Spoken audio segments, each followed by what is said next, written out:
Go 1, go 2, and let's get this divider. What's up, fellas and ladies? Coach Smiley, what's happening? Cheryl and B. Moore. Tony Edwards. Tony. Weezy. DC. Michigan. Dave Garcia, what's happening, man? Indeed. Happy birthday, Janet Jackson. Yeah. Happy birthday, Jason Ross, too. That's too much. Jason Ross, Janet Jackson. Shout out Jay Ross. Same. Mark, what up, big dog? Appreciate you, brother. Hey, wait a minute. Oh, there he is. Got nervous. All right. Ramsey. See what random stuff? Oh, yeah, we're going to talk about that. Ramsey going to bring up how the Kraken lost Game 7. He brought up Becky Hammond.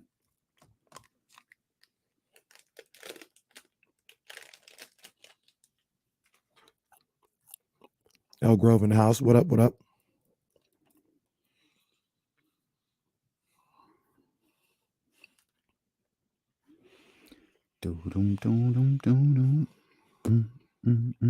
Trysta. Shit, I got to send this email to Trysta and Jason.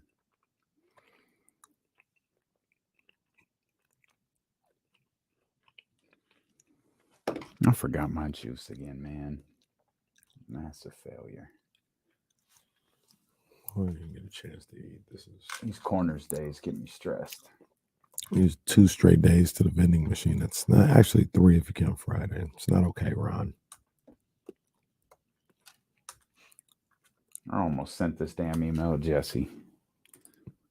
I don't know. About to invite Jesse to join the show.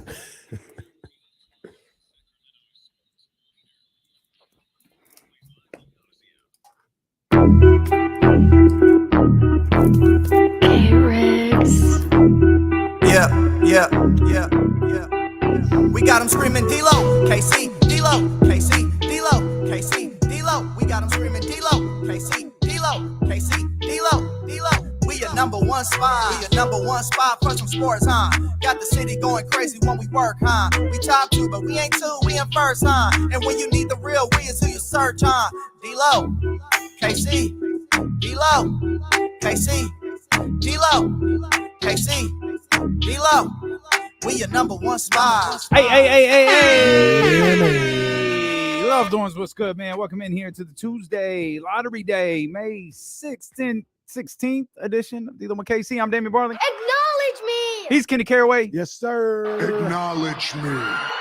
Wherever you are, we're so happy that you're here with us. You could join us on ESPN 1320 AM, 98.5 FM, HD2 for those with HD2 capacity in your vehicle or at the house, or if you got an electric vehicle, that's where you find us. If you're looking to purchase an electric vehicle, don't worry. I know there was a big news story out of all of these car makers eliminating AM radio. That's all right, because they all got HD channels, and we've got an HD channel, and it's 98.5 FM HD2. Of course, you can check us out in visual form over at twitch.tv/ESPN1320, youtube.com/ESPN 1320, as well as Facebook and Twitter. Again, we appreciate you for being with us. Tuesdays are always a little tough because we've actually been talking for an hour. Yeah. An hour plus. We record Corners of the Culture on Tuesdays, and just longer days for us, man. That's all it is. Man. We built for this, man. We That's built what for we it. It's do. nothing. Good news, though. Okay. Back to the Future has been found. Oh. Will be watched sometime soon, mainly because I ain't gonna lie to you, mainly because Reese is interested. So. That got quite the reaction on social media yesterday. It was. I saw a clip from when the car first time travels. Like if you go on YouTube, you can see a 7-minute clip when it happened. And I don't remember it at all. Like I don't know. I don't know if I've actually. It's an integral part of the story. Yeah, I don't know if I've actually seen Back to the Future 1. And if I did, I don't remember it. And by the way, that whole conversation allowed the original point of the story to get lost. There's a documentary on Apple TV that's tremendous about Michael J. Fox, and Michael J. Fox is a huge part. I mean, he is a part of it. It's his.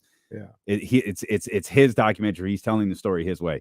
It's really great work. I love the Back to the Future story so much because it like they were shooting it with someone else. And they're like, yeah, we don't You mean want like this guy. not Like they Michael were J. Fox? right. They were filming the movie with someone else, and I always love to see the scenes that they originally shot without Michael J. Fox. Oh, so you mean not like they wanted somebody else and ended No, up they were filming shooting- it with someone else. And How they did were just that like, happen? we don't want this guy. Like, we want Michael J. Fox. But the people who were producing, what is this power? well, Just change people in the middle.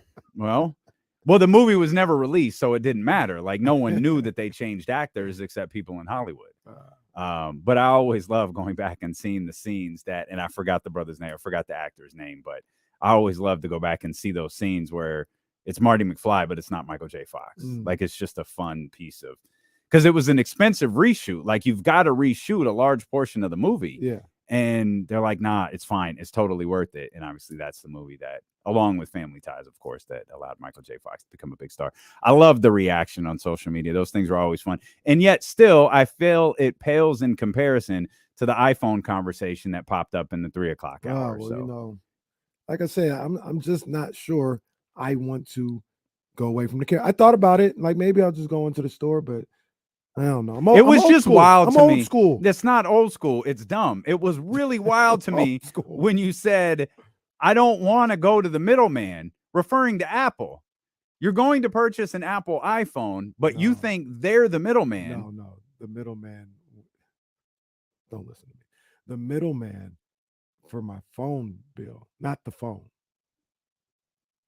So my phone bill is with AT&T. Right. Apple is the middleman with the phone. Okay. That's all that is. Well, good luck. Might do it though, if the price is right. Yeah, no, just go ahead and continue to use that. You haven't returned a text in like a month and a half. You're probably not even getting alerts that you're Everything texted. was going fine until they snuck that update in on me, because I kept denying the update. I was fine. Everything was moving smooth, and they snuck it in on me at like 3 a.m. Doc Rivers is trying not to return any text messages today, but we knew yesterday it's awfully quiet in Philadelphia. They must not have had any meetings today. Well, they had meetings today. Doc Rivers, as some people predicted, fired by the Philadelphia 76ers. Interesting note that I think was first put out there by our friend Bobby Marks. The 76ers have the third best record in the NBA over the last 3 seasons. That's behind Milwaukee and Phoenix. I'm going to repeat that again. That's right. The 3 best records in the NBA, Phoenix, Milwaukee, and Philadelphia, have all moved on from their head coaches this offseason. And now I hope this whole trend is just done with. But have you seen like the last 10 coaches of the year? Oh, that's been a thing for a while now. They're all gone except for Thibs, who was like, I don't know, maybe a 3-game winning streak in December from being fired this year. Thibs, he did win it with New York. It was him or Monty, right? That was the discussion, and Thibs won it. And like I said, they won like 4 or 5 in December real quick. Yeah. Else he was going to be fired. Yeah. Let me. That ends now, though. Let me steal Brown's here forever. Let me steal the Kenny Caraway gimmick here right at the start of the show. Let me ask you a question. Is Doc done? I don't think he is. Got a 5.90 win percentage in the regular season and a 5.10 winning percentage in the postseason. I mean, I don't think he is. I think a lot of teams would want to have Doc Rivers there. He's a hell of a coach. Orlando, Boston, Los Angeles, and Philadelphia. He's a hell of a coach, man. So I think somebody would want to have him as a coach. But the postseason stuff is, I don't think it can be denied. Like, okay, it's part of the story. So, okay, well, I'd wish you'd tell the whole story then, because what's the narrative? And let's go to Los Angeles. I mean, listen, we can go to Boston for a second, where Doc will tell you today with our championship starting five, we've never lost a series with that. Jesse, is that right? Never lost a series with that starting five. Yeah. Doesn't explain why they traded Kendrick Perkins the next year, but it's what they wound up doing. So you got that. All right, Doc. Doc sees the rebuild coming and decides, I don't want to be a part of this, gets traded to the Los Angeles Clippers. Great. What's the narrative in Los Angeles? Chris Paul can't stay healthy. Mm-hmm. Chris Paul, and we laid out the series in 2015 and 16 and I think 19, all of the different series that he was with Los Angeles, that he got hurt. And now what do we got going on here in Philadelphia? Well, at any we need to have a discussion about Daryl Morey, by the way. Oh, hell yeah. But what's James Harden? James Harden's going to fold in the playoffs. Now there's starting to be a narrative that Joel can't get it done in the playoffs. Okay, now wait a minute. I just named 3 different players who have postseason reps. But we're throwing this on the shoulders of Doc Rivers? Can this all be true? We talk about Chris Paul's injuries over and over and over and over again, but we still label Doc Rivers as a failure. We talk about now all of a sudden there's a conversation about Joel Embiid's failures in the postseason. We all know what a failure in the postseason James Harden has been. So this is still falling on the shoulders of Doc Rivers? Well, because there's one thing about that is Chris Paul. I don't know why I'm yelling. I noticed this yesterday and run it back. I got to stop yelling. It's frustrating. I get it. Well, that's what Stephen A does. Stephen A, I turned on the TV. Stephen A just yelling. Like I walked into Jesse's. Good morning, Molly.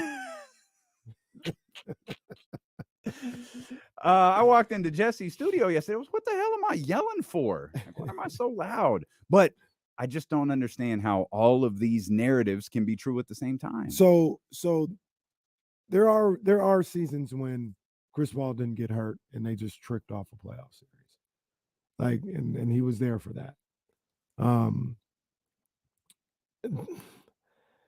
The Philly stuff is probably the worst. Like, we focus on James Harden. You could even mention Ben Simmons and all this other stuff, but that Atlanta series, oof, you lost 3 games at home as the number 1 seed. That is damaging. This situation, you had a 3-2 lead coming home against a Boston team that was ready to be had, and you couldn't get it done.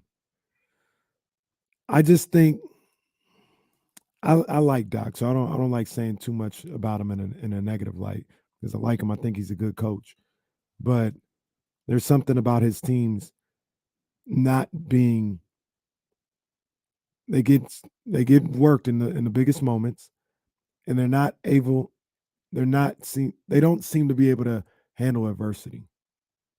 Adversity gets thrown at them, they fold. Whether that's injury, whether that's deficits, whatever, they fold every time. And the thing I would say is, and not saying it's all Doc's fault or anything, but coaches get fired for less. They had a championship. A guy won a championship 2 years ago. He gets fired. Mm-hmm. The guy took this team to the finals 2 years ago. He gets fired. Took Chris Paul to the finals. Mm-hmm. Hell, they can't even, half the time they can't get to the conference finals. I think if they would have got Doc's teams. Oh.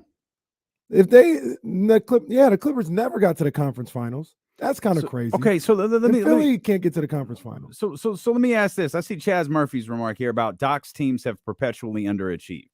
If you want to say that this team underachieved, that's fine. Were the Clippers ever the favorite to win the West? No, I don't know if they were the favorite. He didn't get to a conference finals. Well, so if he gets to a conference finals and loses, the conversation's different. Because I don't think that it is. Maybe. I don't think that it is. I don't think that it is. Maybe, but I mean, first and second round. That's the whole thing, though. First and second round exits every time. When was the last time he got to the conference finals? The Lakers season, the Lakers Celtics game 7. No, 12. Or no, LeBron. When LeBron came into his house, game 6, you had an opportunity to close that out. That was the last time he'd been in the conference finals. That was 11 years ago. He's been coaching the entire time. And he ain't So that taking means a little he's a sorry. bad coach? He not. I don't think he's a bad coach, but that plays into. Obviously, I don't think he's a bad coach, but that can't be overlooked. Okay. So, all right. So let me ask this again. Was Joel injured? He wasn't. Yeah, he was injured. He wasn't. Okay. He was in. Nobody was talking about his knee in Game 5. Okay. But when they lose, we got to remember he's injured. I think the narrative on Doc Rivers is terribly unfair. So, what were they? The third team in the East? They were third. They were the third to last team eliminated. You telling me that's underachieving? That's underachieving. They were the third seed. They're the third to last team eliminated. That's underachieving. All right. All right. Tell the whole story. I'm trying to tell the whole story. They had the series right Y'all there. the NBA Central grabbing algorithm. Y'all the ones who did Joel wrong. Y'all are the same ilk. They had the series right there. Tatum was having the worst shooting night of his career. Y'all, I don't know. Y'all just really be hating Doc Rivers, man. I don't understand it. Let's come back. And then I'll say this real quick. And then I can blame it on Joel, but you let the MVP not touch the ball for 4 minutes in a game that you lose? Well, you know what? The person who deserves the blame is the dude who hasn't been fired yet. He's the one who should be fired. We'll talk about that. It's a huge day in the NBA today.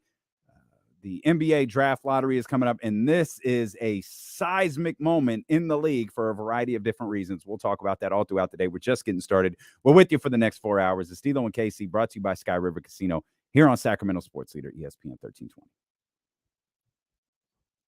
Oh, Lord. Is this Doc's stat? What's that? He's blown a 3-2 and 3-1 lead 7 times. Yeah, I know he's blown a 3-1 lead. 3 times, right? 4? Four? 3 or 4? You guys see the Rasheed Wallace clip about Doc not really making adjustments and stuff like that? What do you say, Justin? You guys see the Rasheed Wallace clip about Doc not really making adjustments and stuff like that? I didn't see it. And I usually I don't make too much of that, but I mean that those numbers like that kind of speak to that. Because he said in the clip, like, it was a lot of like KG and those guys, like, all right, we're gonna do this coming out and stuff like that. So we're of the belief now that Doc Rivers is a bad basketball coach. Absolutely Not bad basketball coach, but he's not like the biggest X's and O's guy. Like, that's been something that's followed him since Boston. Feels like he can't get you over the hump. He did it one time. Well, he did it one time. He's got a championship. Doc Rivers is going to the Hall of Fame. No doubt. Someone argued he didn't get Boston over the hump, but that's okay. Who said he didn't get Boston over the hump? I said someone argued they didn't get Boston. He didn't get Boston over the hump. Like he had the best team in the league like that year, who were favored to win a title and did. But he did it. Rarely do you see that happen, where you throw people together in 1 year and you get it done. He was able to do that. I like Doc. I think Doc is a good coach, but yeah.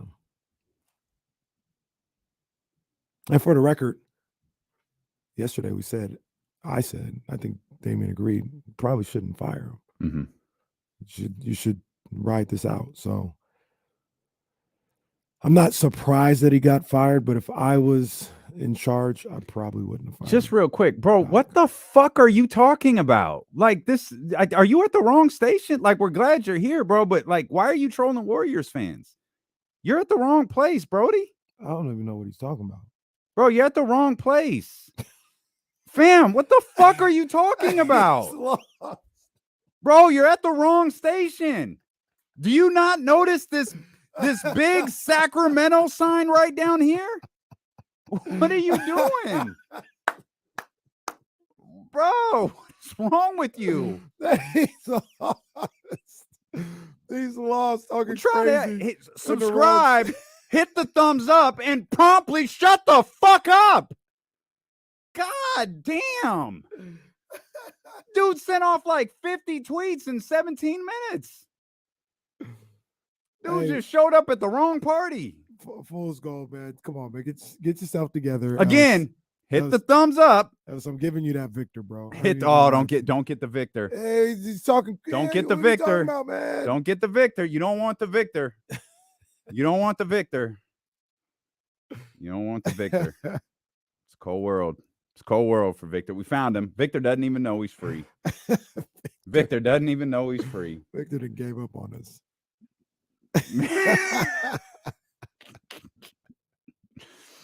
Oh man. He's not even listening. Your boy just listening to the show on mute.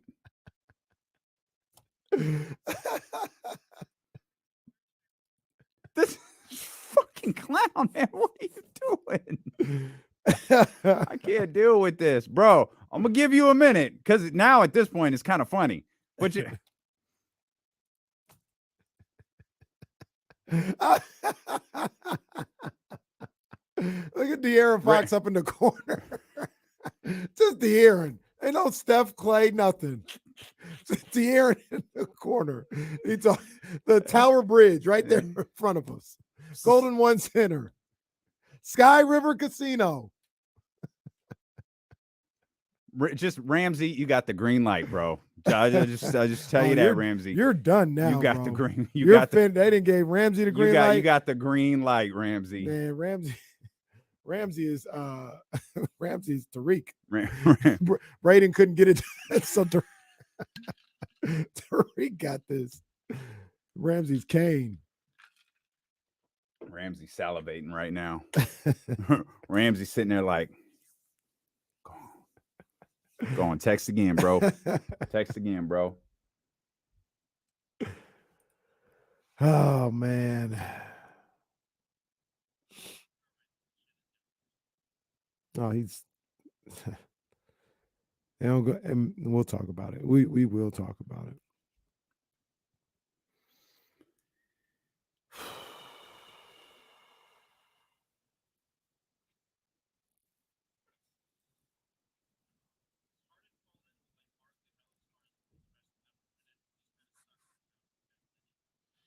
Barkley and Melo. No, yeah, I think he's below them in that conversation.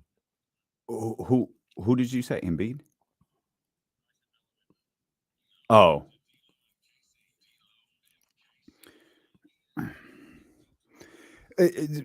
We're not going to see. I don't think I'm going to see I guess I'm a Doc Rivers stan, a Doc Rivers apologist. I'm not sure what it is. Like, I get the idea.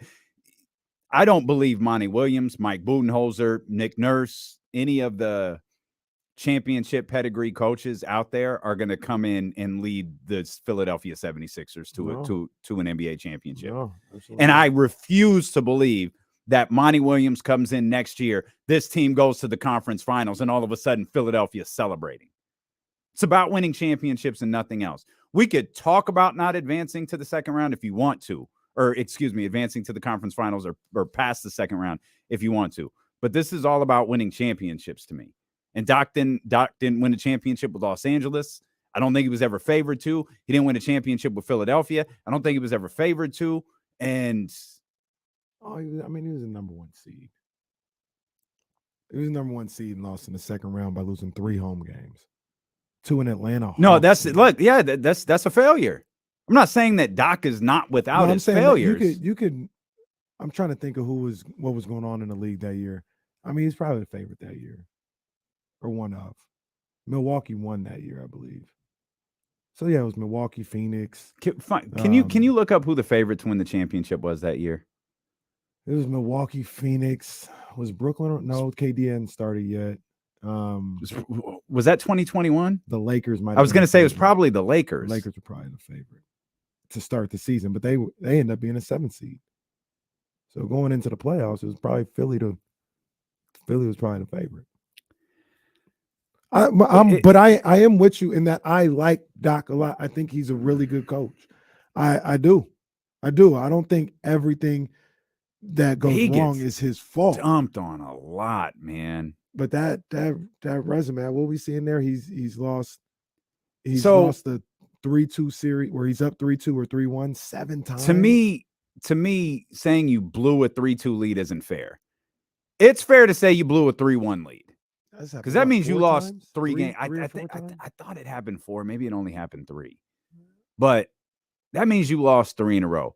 Blowing a 3-2 series lead, that's a stretch to me. Like, that's a series. Like, series are going to be 3-2. I mean, a lot of series are going to be 3-2 at some point. Like, to me, that's not blowing a lead. You didn't close out. You didn't finish the series. Like, that's whatever. But losing 2 in a row to me isn't blowing a 3-2 lead. 3-1, that's different. That's inexcusable. Yeah. Or it's not inexcusable. It's inexcusable for it to have happened 3 or 4 times or however many it's been for Doc. The killer to me with the 3-2 thing though is when you have that game at home. Well, that game 6 at home. And I got know you. Off the top of my head, he's had it twice at home. He had the LeBron game in 2012 or whatever that was. That game 6 was at home, and then this past one was at home. Talking about LeBron James. Like, we're talking about LeBron James.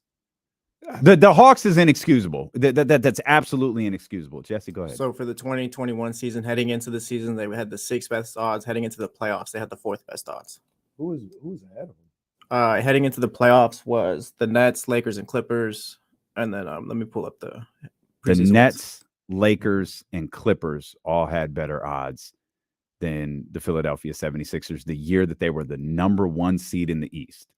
And the team that won the title wasn't even above them. And then preseason Nets, Bucks, that's what it was. I was like, why did the Nets have? But the KD was there. Preseason, it was the Nets, Lakers, Jazz, and Bucks ahead of the Sixers heading into that season. I remember when people were losing their mind over the Utah Jazz.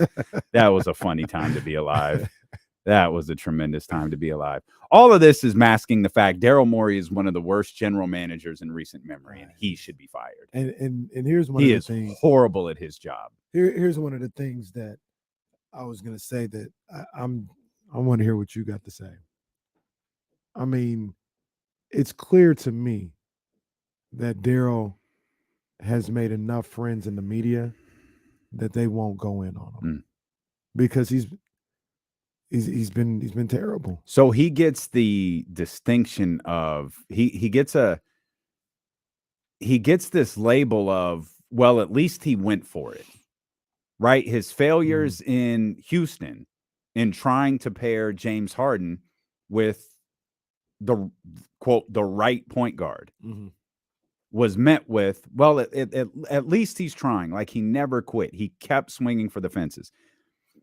Whether it was Chris Paul or acquiring Russell Westbrook or whatever it was always he's going out there and he's doing everything he can to win. Moving on from Ben Simmons and refusing to take what he considered a lesser deal, winding up with James Harden. Oh, he's swinging for the fences again. He strikes out every freaking time and no one seems to care. It's completely glossed over that he's swinging for the fences and missing time and time again. Now, I don't want to diminish that Houston team too much. Like, I think that was a 60+ win team. Might have even been a 60+ win team multiple times. But just the fact, with all due respect to this Hall of Famer, the fact that Mike D'Antoni's name is out there as a potential candidate for this job tells me all I need to know about Daryl Morey. This job is unappealing. The Philadelphia 76ers job is unappealing. You're in a lose-lose situation, and you're dealing with that. The best thing Daryl Morey has ever given the basketball universe has an office at the Golden One Center. That's it. Yeah. This dude is awful. If Monty McNair wants to call in and dispute this, then we'll be happy to take Monty's call. We'll take Monty's call for sure. Daryl Morey's terrible. Why do you think, you said a little while ago that Philadelphia is a championship or bust type situation? Like, they'd be happy if they got. Why are they championship or bust? Well, where else can you go? You need to go to the conference finals before you're this team's celebrating if you go to the conference finals. Why do they have championship or bust aspirations? Because even in their best year, they were never considered the best team in basketball. That's the point I was just trying to make. But what I'm saying is, why do they have championship? Because you just fired your head coach. Are you telling me you're hiring your next head coach to go to the conference finals? No, I'm telling you, if you hire your next head coach and they go to the conference finals, it's failure. It'll be looked at as a success. No, it's not. No, no, it won't. No chance. Embiid's a year older. You got to the conference finals with Embiid a year older. If you got to the conference finals, it means Embiid was healthy, probably for most of the regular season, probably for most of the postseason. And you're celebrating losing in the conference finals? No chance. No chance. No chance. I'm trying to think of Doc coached PG and Kawhi, right? And that's the other 3-1, right? Bubble? That's the bubble. I think that's the other 3-1. Yeah.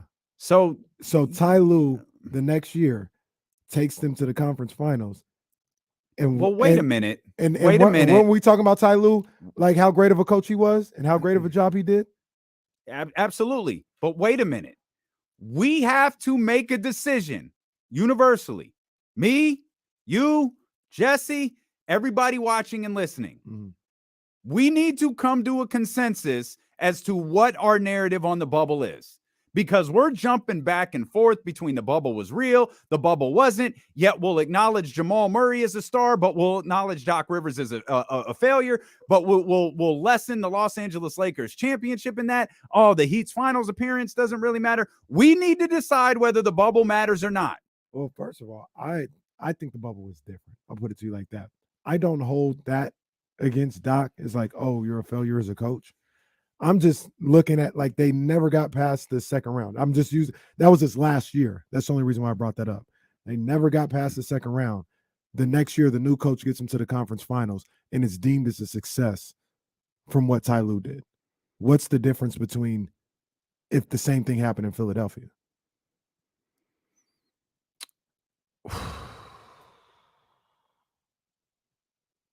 What was that, the first year with Paul George and Kawhi? Second year.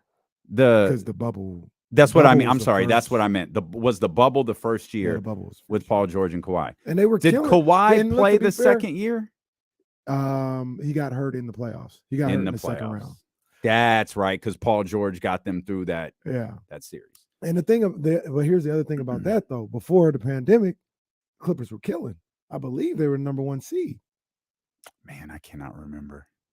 All I remember was the Kings were getting ready to go on a run to the title. That's all I can remember. The only reason why I remember is because right before it was probably the last weekend in the NBA, the Lakers played Milwaukee on a Friday and the Clippers on a Sunday, and they beat the hell out of both of them. Yeah. And people were like, "Here come the Lakers." Here they come. Yeah. And I think the Clippers were the number 1 seed. Okay. That's another reason why I remember that. We're talking about the bubble, right? Yeah. Heading into the bubble, Lakers were 1, Clippers were 2.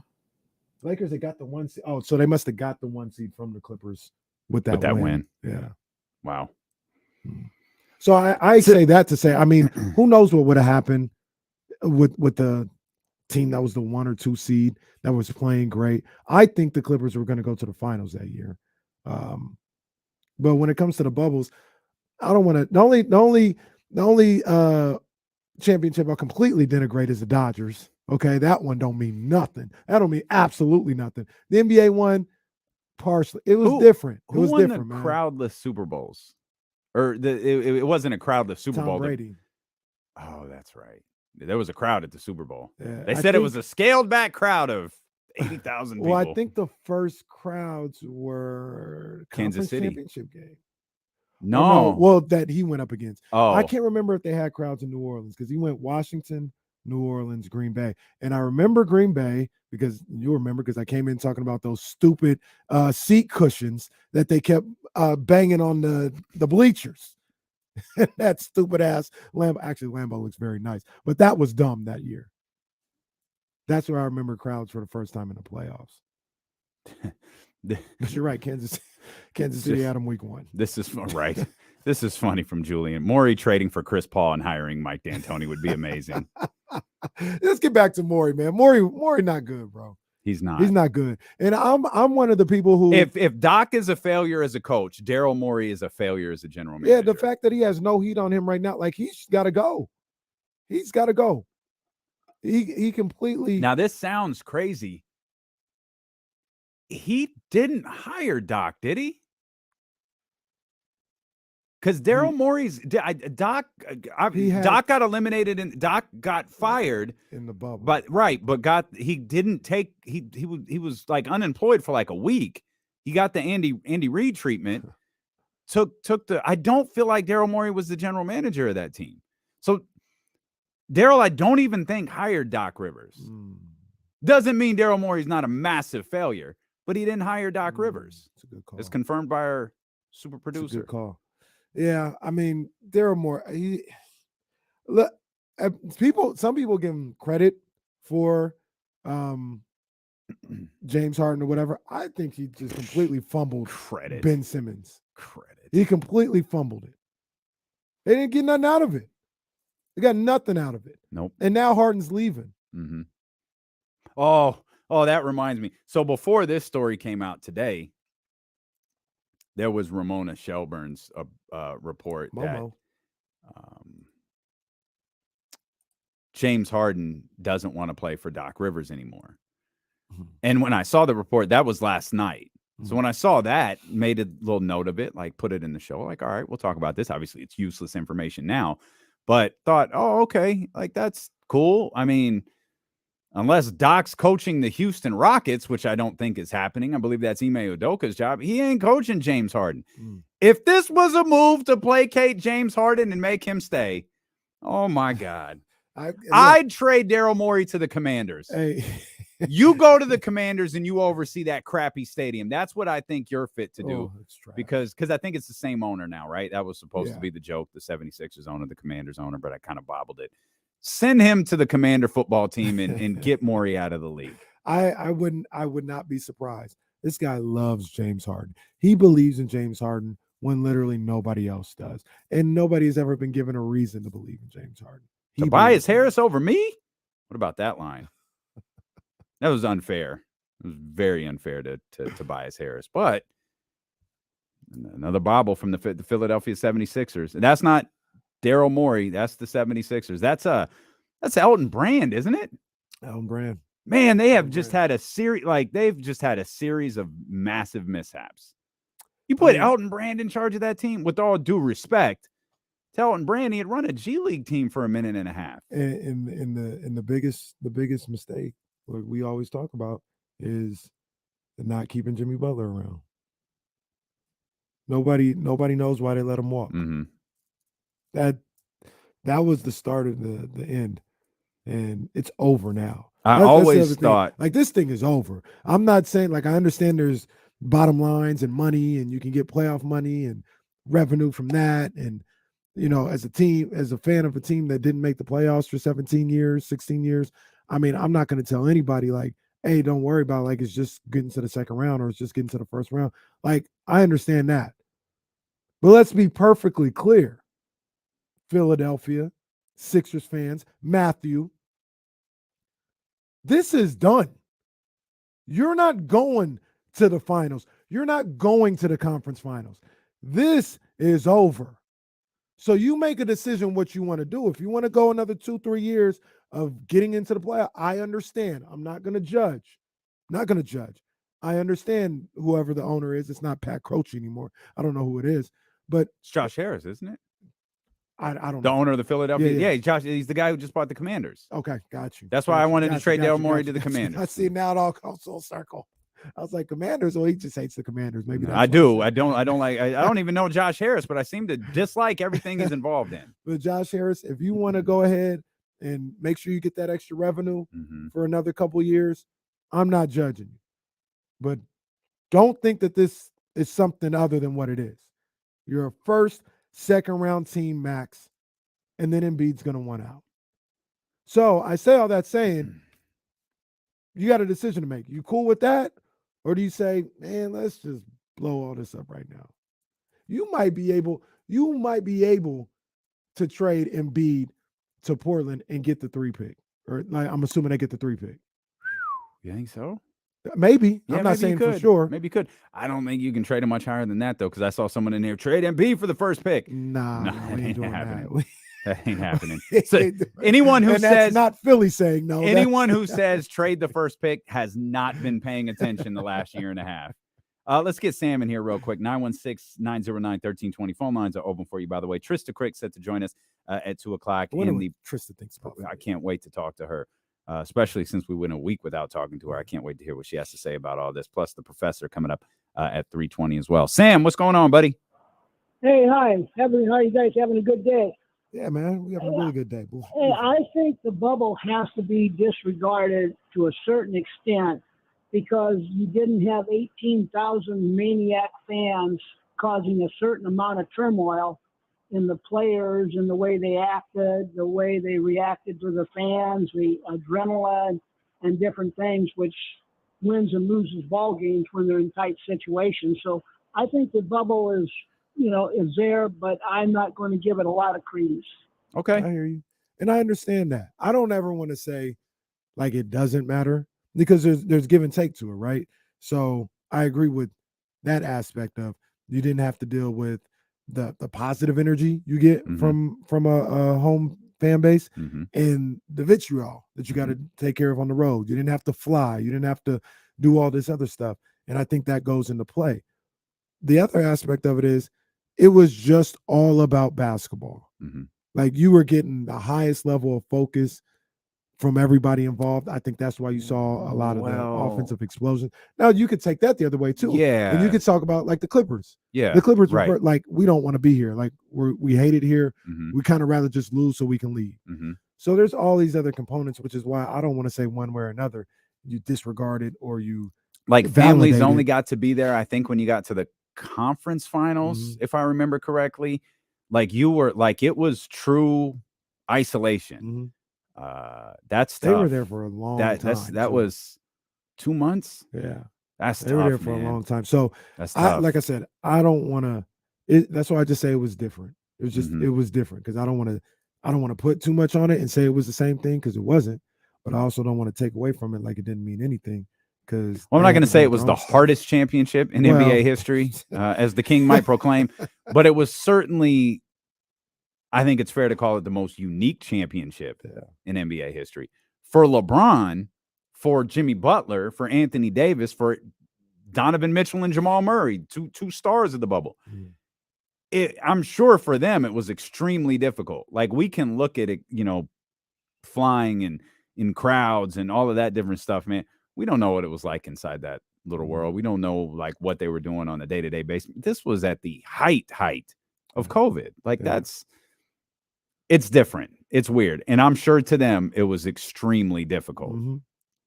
We look at it from an outsider's perspective and goes, these guys are flying all over the place. They're, you get an LA Boston series, that alone, like LA to Boston, like that's tough. Right. But that has nothing to do with Daryl Morey being. Speaking of, I wish they would go back to the 2-3-2 in the finals. Why? It feels like an advantage. LA, Boston. Yeah. You go 2-2-1-1. You flying back and forth like that.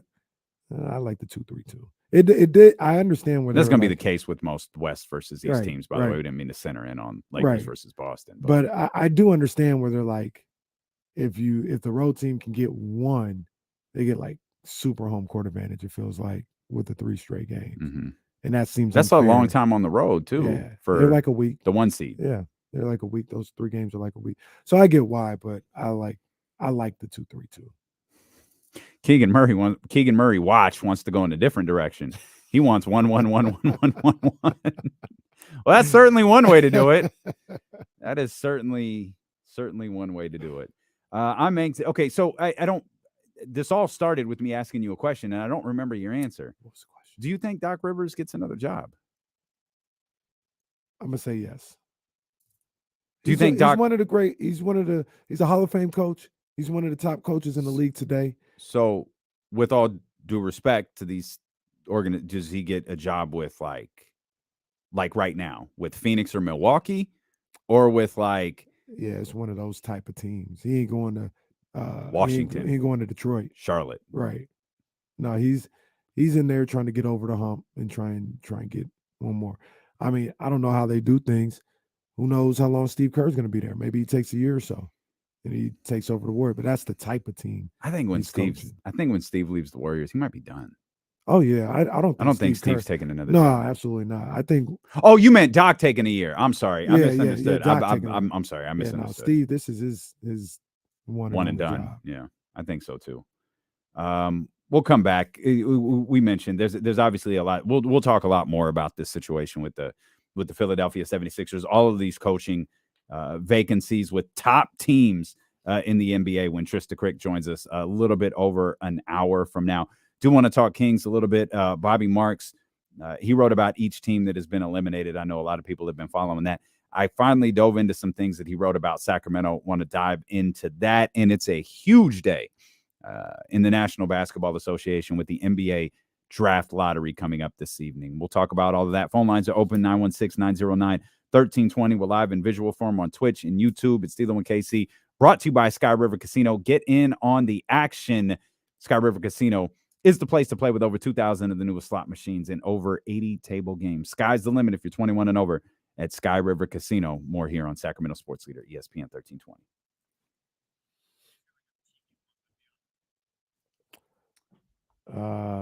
No. Nope. I want him on the Spurs. See, okay, we'll talk about that. We'll talk about that.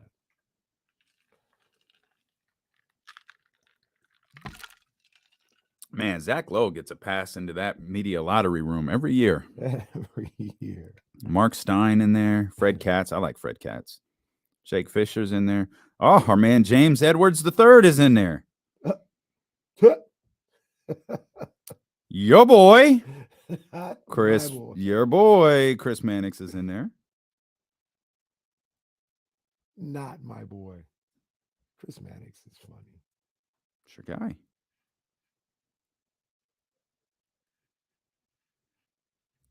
I'd like to do that one year just to see it. Ooh, I haven't seen those Jordan 11s in a while. Which ones? Oh, those are back. Who wore those? Well, no, I think PJ wore them. No, but I have those. I have those from 20 years ago. I just handed them down over the weekend. What? Because I don't ever wear them. Damn. I mean, they're in the family, but yeah, handed them down.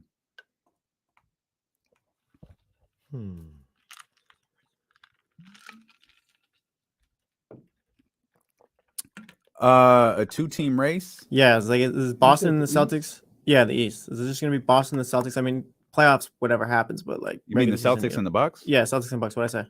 Boston and the Celtics. Oh shit! Like sorry. you're really feeling yourself. You're really feeling yourself Hey, ahead of tomorrow's Eastern Conference Finals. The Knicks are coming. The Knicks are coming. I don't know. They don't have the right pieces right now, but they're waiting in the weeds. Yeah, Knicks are solid. Cavs? Knicks got beat up in that series against the Heat. Cavs? Cavs lost 4-1 in the first round. No, I know that. I know, but you're one. That picture of Aaron Judge is hilarious. Absolutely hilarious.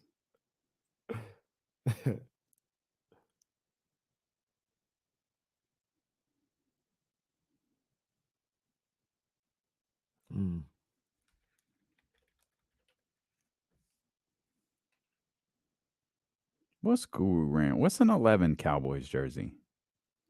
Right now it's Michael Parsons. So is that what he's wearing? I think that's the only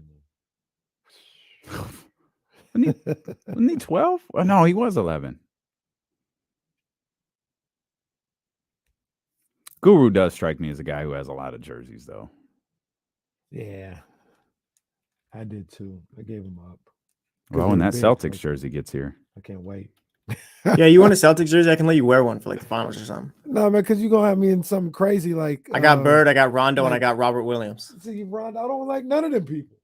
What's wrong with Robert Williams? You said Bird? You got a Larry Bird jersey? Yeah.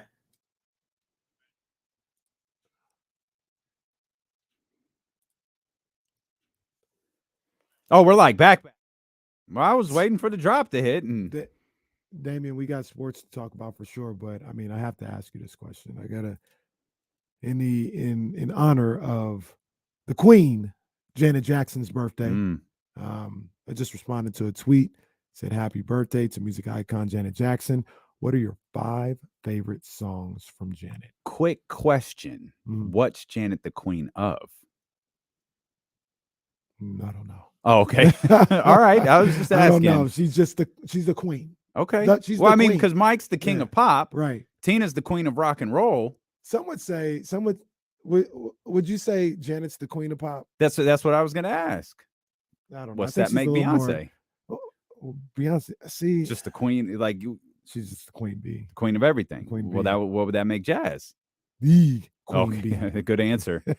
Good answer. Beyonce's a queen bee. Jazz is the queen bee. You want to hear mine? Yep. That's the way love goes. Mm-hmm. Let's wait a while. Mm. Miss you much. Mm-hmm. Control. Mm-hmm. Anytime, any place. Okay. I'll go in no specific order. Yeah, no order for mine either. Let's Wait a While. I love it. If. Love Will Never Do How Without does You. If go again? If I was your girl. That's a smash too, by the way. Black Cat. What's the one you just said though? You said after Let's Wait a While. If. Love Will Never Do Without You. Black Cat. And I'll go Velvet Rope and go with What About. That What About go hard. When she gets to cussing, yeah, that What About go hard. That's tough. Picking top 5 Janet Jackson songs is tough, but they when I came with this because I went to Essentials just kind of look at some of the songs, see if I'm not missing anything. I think I like a lot of her Rhythm Nation stuff. Like that she was killing it. Rhythm Nation is nasty.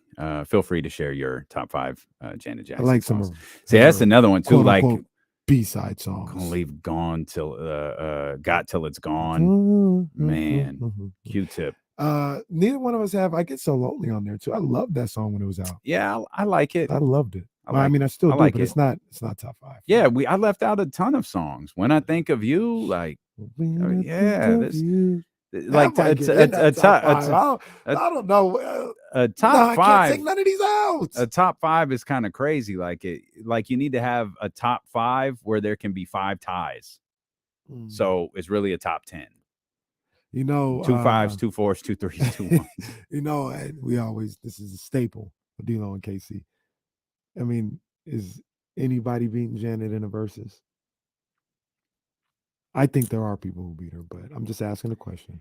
So if you're even remotely insinuating that Mary J. Blige would beat Janet Jackson in a versus, the answer is definitively no. And I ain't no definitively about it. Like that's a matchup. Definitively. That's a matchup. Don't play like that. It's a no. Don't do that. It's a no, dog. It's 15-5. Stop it. It's 15-5. Stop. It's Janet. I really don't like the way you and others be disrespecting Mary J. Blige. I love Mary J. Blige. It's 15-5. It's not 15-5. It's Janet versus Beyonce, and that's the only thing that probably works. Some people would say Janet versus Mariah. Whitney. Like we already talked about Whitney and me. I mean, I respect Janet versus Whitney. Yeah, I respect it, but that'd be up there. That'd be up there. You think Mary beats Mariah? Don't say nothing crazy. No, I don't, but I also think it's like verses have become live performances, right? Well, I don't go by that. But where's this? Where even if you just have it in front of where's this show being placed at? If we just went song for song, you need the perfect makeup of an audience, right? A primarily black audience is going to go, even though they're both black, is going to go with Mary. Yeah. But if you have a more mixed audience, I think Mariah Carey had bigger hits. Mariah Carey, I think, had far bigger hits. Mary just has songs that resonate more with people. I think that's the difference. That's why I don't like. That's why, like, Janet wins all the audiences. Like, I don't think Mary J wins over like the pop culture audience. Mariah does. That's a good point. Janet does. Whitney does. I don't think Mary does. Mary got the streets, though. I would love you anyway. Yeah, Mary got the streets. It's not her song, but that's okay. But the way she I know the way she did it. That's the only version. That's a whole nother. That's a whole nother discussion about like who the songs that who owns the song. Yeah, it's not her song, but yeah, that are crazy. First one that comes to my mind is At Your Best. I don't know who did it better. I don't know. Aaliyah or the Isley Brothers. I don't know. Yeah, don't make me choose. To me, but it also probably depends on how old you are, because to me, that song's associated with Aaliyah. I knew it was an Isley Brothers record, but I played it 50 times when Aaliyah did it. I played it 50 times for both today. And I didn't grow up with the Isley Brothers. I always get a little squirmy when I listen to it. I mean, damn it. Damn it. The other one, this may be an unpopular opinion. I don't think you're going to like this one. Actually, you might, because I think we talked about it. The Troop All I Do. Oh, maybe Troop's way better. better than the Jackson. Oh, 5 yeah, track. the Jackson 5 is like, I don't even acknowledge their version. Damn. Well, that's a little No, harsh. it's not good. Like, it's No. not good. It's not. There are people right now who know the Troop song, All I Do Is Think of You, and have no idea that the Jackson 5 I did wasn't it. one of them until like 3 years ago. Yeah. I did not know Jackson 5 did that song. I didn't know it was a remake. It's not. That song don't hit. Nah, Troop did that. That song don't hit. Like, I'm Going Down. That's a Mary J. Blige record. Who did sing that one? It's a soul record. Yeah. It's not Evelyn Champagne King. Who was it? Talk amongst she yourselves. Took it to a whole nother level. She took it to a whole nother level when she said, "I'm going down." But you know me, ain't nobody ever gonna. I think nobody ever gonna get away with saying nothing crazy about my girl Mary. That's my girl forever. Ever since the first time I saw that tattoo rose on her thigh. I might have been. Oh yeah, I might have been looking up the Renaissance set list. Why would you do that? In preparation for my No, you can't do that. You gotta be surprised. Even though you know all the songs that are gonna play. Allegedly does I'm Going Down. Rolls Royce does the song, by the way. Okay. I'm not gonna tell Queen Bee to be careful. I'm not gonna say that. She don't have to be. I'm not gonna say, but she don't have to be. Well, I need to see Mary soon. Well, we might have an opportunity to see Mary soon. Hey, Complex! Yeah. Mary J is going to be at the, what's it called? The Blue Jazz Festival in Napa. Yeah. Mary J, Nas, Dave Chappelle. We need to make some moves over here at D-Lo and KC. Absolutely. All right. That's another okay. one. Okay. Last one. Did you hear the rumor about Jermaine Dupri and P. Diddy? I did. Because I saw Diddy ask Buster to. So that was at the Garden. Yeah. But there's and I don't know if Joe Budden did this himself, or if there's an actual rumor out there that there's two. One in New York and one in Atlanta. Diddy can't win the one in Atlanta. One for hip hop and one for R&B. Well, those two can do it. I also think that you're wrong. What? Diddy could win all of them. I mean, if we're being honest with ourselves. What's my screen name? I am K Diddy. So obviously, I'm riding with my guy, but I just don't want to disrespect JD. Oh, he got bangers. JD, man, he can come up with. I think JD got Confessions, right? There's some heat on there. JD, but see, this is where verses get a little crazy, okay? Because it's taking on a new life. Yeah, man, because now people talking about I wrote this song, so I can count it as my. Wait a minute, no, it wasn't. You weren't on the track. Well, I think Babyface and Teddy Riley started that, whereas all they did was write songs for other people. Like, that's fair. That's all right. No, that's you didn't perform it. No, you didn't perform it. I disagree. There's a brilliance of a songwriter. Babyface is a brilliant songwriter. I'm not saying there isn't, a brilliant songwriter. But you get all the credit for writing that song. You can't perform it on your verses because you didn't perform it in real life. I disagree. They be playing the song. They don't even be singing because they didn't write it. Well, there's that. Then to be honest, I think it was probably Sean Garrett and The Dream who started that one. And then, ironically enough, I think that's how verses. Well, started. Teddy Riley and Baby weren't first. Sean Garrett and the. I can't remember if it was The Dream, but Sean Garrett started all of this. Really? Yeah. Huh. Because they were really just talking crazy. Well, Timberland and Swiss started at Summer Jam like the year before that. But as far as like during the pandemic, Sean Garrett was just like talking crazy to somebody on. He's like, "You ain't got enough hits. You ain't got more hits than me. You ain't got more hits than me. Look what I wrote." And then they start playing back and forth on IG Live. And didn't get thrown off. If you and I did that, we've gotten thrown off IG Live. Right. You're listening to D-Lo and KC on KIFM West Sacramento, 98.5 FM, KRXQ HD2 Sacramento, ESPN 1320, always live on the free Odyssey app. Trysta Krick set to join us 1 hour from right now. A huge day in the NBA today with the NBA draft lottery coming up tonight. Obviously, this is the most anticipated draft lottery since 2003. When Cleveland miraculously won the rights to draft the kid from Akron, LeBron James, reading and listening to everything about Victor Wembanyama over the last year plus, has really been incredible. And of course, it's all ramping up now with the lottery coming up tonight. And the Wembanyama story, if you haven't, kind of gotten past the highlights or the game film or just I think it was LeBron or Kevin Durant, one of those called him an alien. Giannis has sang his praises, like every NBA superstar has sang his praises. This young brother has been groomed to be an NBA superstar since he was 11 years old. He was groomed by Kareem Abdul-Jabbar. And his story really is one of a kind. Like, it's amazing. We talk about LeBron, being in the spotlight since he was 16 years old. That's essentially what Victor Wembanyama has been. He's been in the spotlight now for years. We've been hearing about this kid for years. And if you haven't taken the time to read up on his story, I strongly encourage you to. It is pretty amazing. Yeah, I know I got to get a little more familiar with his background as well. I know just in the recent years, how protected he's been, how methodical, maybe you could say, his parents have been with who he works with, who he plays with, all this other stuff, knowing that not only Kareem was a good choice for people to work with. Yeah, for sure. That's a good call by the parents right there. Absolutely.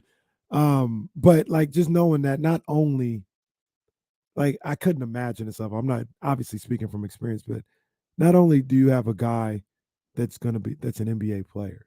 Like, it's one thing when, you see kids right now at like 11, 12, 13 years old, like, yo, that's a pro right there. That's a pro. Like, we need to get him ready to be a pro. This guy is getting ready to change the league. You're preparing somebody, or trying to prepare somebody, a young man, to be one of the greatest players to ever play the game. Yeah.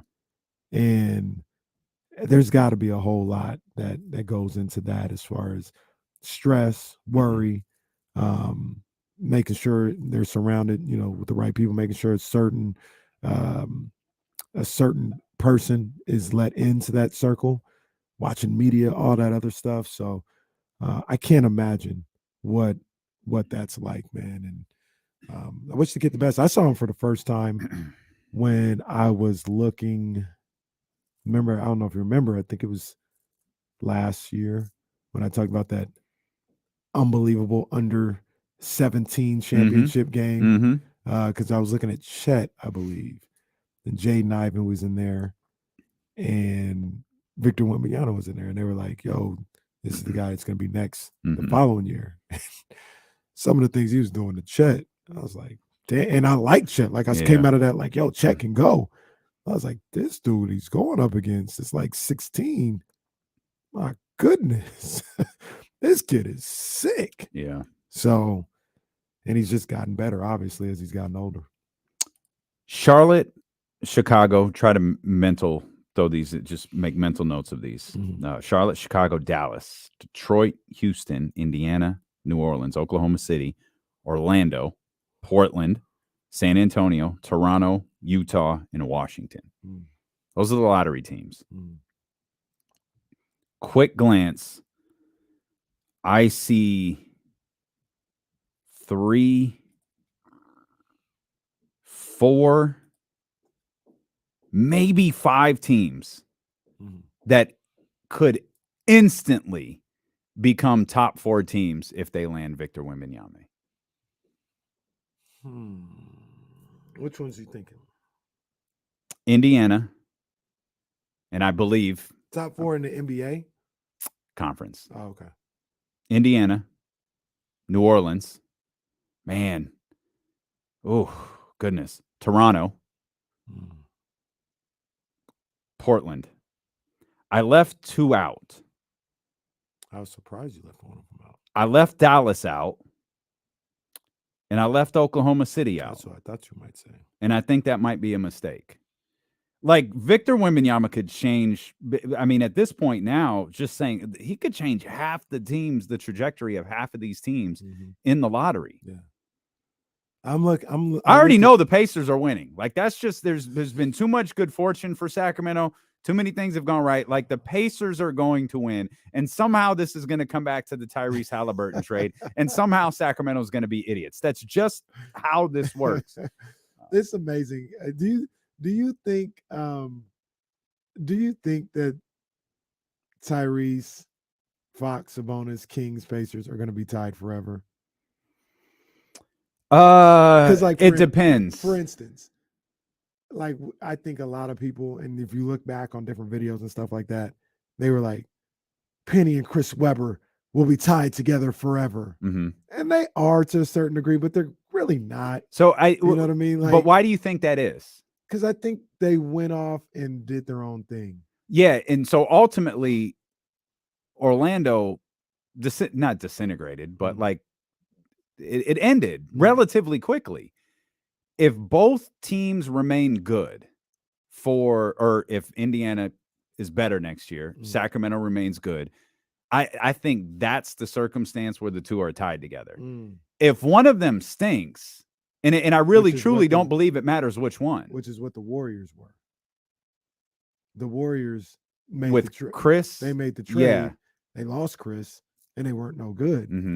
And that's the point where you were like, there is no tie. It doesn't matter. Yeah, right? and I think whether it's the Kings or the Pacers, if one of those teams is bad, I don't think there's I just think it dies. But if both teams remain good, I think they link. Or if the Pacers become good, which I believe that they will, by the way, I think the two teams stay linked longer. Forever, I mean, unless they play in the NBA Finals with Sabonis and Halliburton on each team. I would love that. Outside of that, like probably not forever, but yeah, probably for a while. If we get to a conference finals in a couple of years and both teams are in, like the further each team went in the playoffs, the more that story would build until they finally met in the finals. But outside of that, like, no. Did you see, I want to, and even that stuff has a shelf life. Did you see the Google Pixel commercial where Drewski says "light the beam"? I did. Yeah, I did. I popped for it. Because I rewound it because I was half watching it. Same. I heard them say that, and I said, "Did they just light a beam?" I thought it was a local commercial. I was like, "What ad is running right now?" Oh, okay. Yeah, let's go, baby. That is pretty dope. We made it, Mom. We made it, Mama. We made it. We made it. But yeah, I look at that list of teams as well, and I understand everything that you're saying. The team that I think is furthest away is the team that everybody keeps on talking about. They want them to see them go to, and that's the Spurs. Oh, I got no interest in seeing them go to the Spurs. Jesse, you said you want them to see them go to the Spurs. I don't know why. I think there's only like 3 or 4 teams that are going to have a true chance of landing him. I don't think the OKCs and stuff. I don't think they'll land him just because of the lottery odds and stuff like that. But I think the Spurs. I mean, because if he goes to the Hornets, LaMelo's going to be gone in like 3 years or 4 years or whatever. I don't think LaMelo's staying. I don't want him in Charlotte. Yeah, I think if he goes to the Spurs, I think they can get the most out of his potential there. Well, here's so I get that. Did you say you don't want it? You do? I do want him in Charlotte. Well, part of it is I think maybe you can get LaMelo to stay. Him and LaMelo, that'd be okay. great. Let's just be clear. LaMelo right now is not going anywhere. Yeah, he's got at least. He's not going anywhere now, but I think eventually he's not going to be a Hornet as well. But so is that what we do now? We just count down until guys are asking to leave. I've been doing it with Zion. Well, but we might be getting to the point where the Pelicans ask Zion to leave. That's for later. But I think with the way things are set up, Jesse, you may not be wrong, but we're still like 6 years away from that. Because he's got to get through this rookie deal. Then he's going to sign the extension, which is 4 or 5 years. We're like 6 years away from that. He'll be there for a while. But a lot of it comes. Well, that's not. We always go to the second contract, forgetting that the third is the mega. Like that's the mega money if you stay with your team. True. But now guys have been willing to. But guys have been willing to leave that. That's why I always look at the second contract as the last one that you're guaranteed to stay. The third one, like you said, yeah, and you can make the most. You can make the big time. And I think that was the league's idea. It just hasn't worked. Right. The idea was we'll create the super, elite max, and guys just like, no, I'm good. I'll take the 160 million from this team instead. It's fine. Right. But my reasoning has a little bit to do with my own self-interest, with the Sacramento Kings, and just my own spite, mainly with the Sacramento Kings. So don't want them in the Western Conference. Let's start there. So let's get Houston out of here. Let's get San Antonio out of here. Sorry, Trysta, let's get Portland out of here. Then I don't want them to go to Detroit because they're just talking a little too greasy. A little stupid. Yep. So let's get them out of there. Okay. Don't want them to go to Indiana. Well, so brace yourself for disappointment, pal. Get them out of there. And now you're left with Charlotte or Orlando.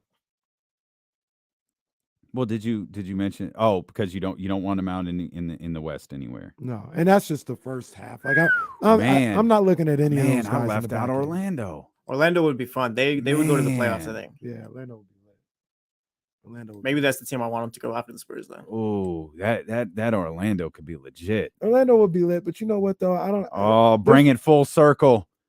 Doc Rivers back in Orlando. Coming home. Come on. But with all due respect to Jamal Mosley. All due respect, fella. Part of me doesn't want Orlando to get it either. You guys have had like 5 number 1 picks. That's enough. Settle down. What about Toronto? Did you say Toronto? I didn't say Toronto, but I didn't look at the second half of the lottery. Okay. Well, yeah, there's 1, 2, Washington. 3, 4, 5, 6, there's 7. Washington. There's Toronto. I don't think you mentioned either of them. Yeah, I didn't. And then I don't think you mentioned Chicago either. So yeah, I don't think they're getting it. That's why. That's the only reason why I didn't mention them. You think there's a worst case scenario for Wembanyama and where he goes? For him as a player? Yeah. I don't know, man. Detroit doesn't feel. Houston seems like a little bit of a mess. I feel like that's what Charlotte would be. Houston's. Well, I think I don't know how we're supposed to talk about Ime Udoka. I feel like Ime's a good coach. Yeah, I feel like he's a good coach. Like I think Houston was a bit messy. That I think they're going to be better. I think hiring Ime Udoka was their first step to, okay, we can't just be this young squad with potential anymore. We have to continue to build. I think Houston's a team who could potentially move their pick should they finish in a certain spot. Obviously not 1. I don't think 2 or 3. I think 3 could be sold if you're a certain team. But I think Houston's turning the corner now on that young kind of baby Rockets team. Yeah. We're settling in now, which is why I feel so bad for Steven Silas. Steven Silas was obviously going to be. It was so obvious that he didn't. He never did. Never had a chance. I don't like the idea of Detroit. Truthfully, I don't like the idea of Dallas. I mean, I don't want Dallas. Like, I know you hate Dallas, so I don't know why I'm looking for an impartial answer from you. What do you think about Dallas? No, I don't want him in Dallas, but I was thinking right now, what if, say, Houston ends up pulling off Harden and they get Wembanyama? Yeah, no, I think they have a direction. I don't think they're a title favorite, but I think they have a direction. Playing team. Yeah, like they have a direction, which considering where they were this year, that's huge. That's massive. What would happen if OKC won? Do you trade Chet? I might. Because the thought would be like you have them both. You can't have both of those guys. No, I don't think you can have both of them. What do you get back for Chet? Because they already have all those first round picks. Got to find established talent somewhere. You get the crazy thing is, like, let's just play hypothetical. What would they want? They probably would want like Lauri Markkanen type player. That's it, because you got that could work. Yeah, you got what you deemed as like your small forward and Jalen Williams, Giddey, SGA backcourt. Now you got Wembanyama. You're looking at somebody like that. Evan Mobley. Like, you're looking at a power forward, preferably a stretch four. The funny thing about Oklahoma City is, given the Chet home, Keegan Murray. They would love Keegan Murray. They would love him. Yeah. No, we ain't trading him for Chet. You can love him from Oklahoma City. I'm not gonna lie, I forgot what I was gonna ask you. Oh, Completely this forgot. is crazy. This you wouldn't do it. You wouldn't do it. But Jaylen Brown for Chet. No. Take that off the No. screen. What are you doing? What are you at? What's your problem? No. That's silly. Oh man. Ooh, Yeah. hey, I got one. Huh. Paul George. Paul George like a 2-3 though. That's okay. You got Jalen Williams. You want Paul George? You want Jalen Williams? I think you want Does it Jalen boost your Williams. trajectory or Well, does it not? Now we talking about basketball, but we got to talk about the contracts too. Well, yeah, that's going going to be a conversation with anyone They we're got talking money about. to take on though. Yeah, it's going to be a conversation with anyone we talk about. Let's step out. We'll come back. We'll talk more about Victor Wembanyama. We'll the Western Conference Finals get underway as well. We'll talk Kings. Oh, you know who will go get them? The Warriors, because they're just light years and it's a destination.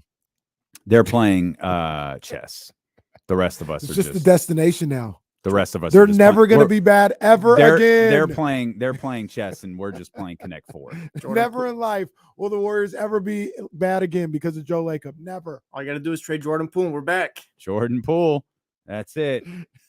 Stilo and KC brought to you by Sky River Casino. Trysta Krick, top of the hour. More here on Sacramento Sports Leader, ESPN 1320.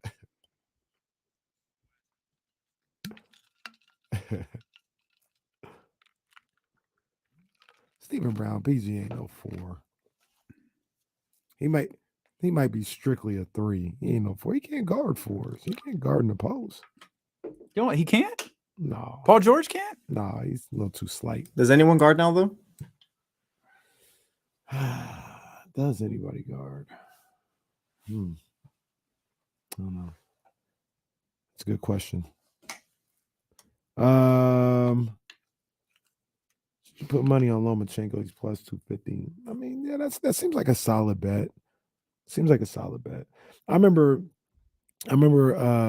we were in Vegas for Floyd versus Cotto.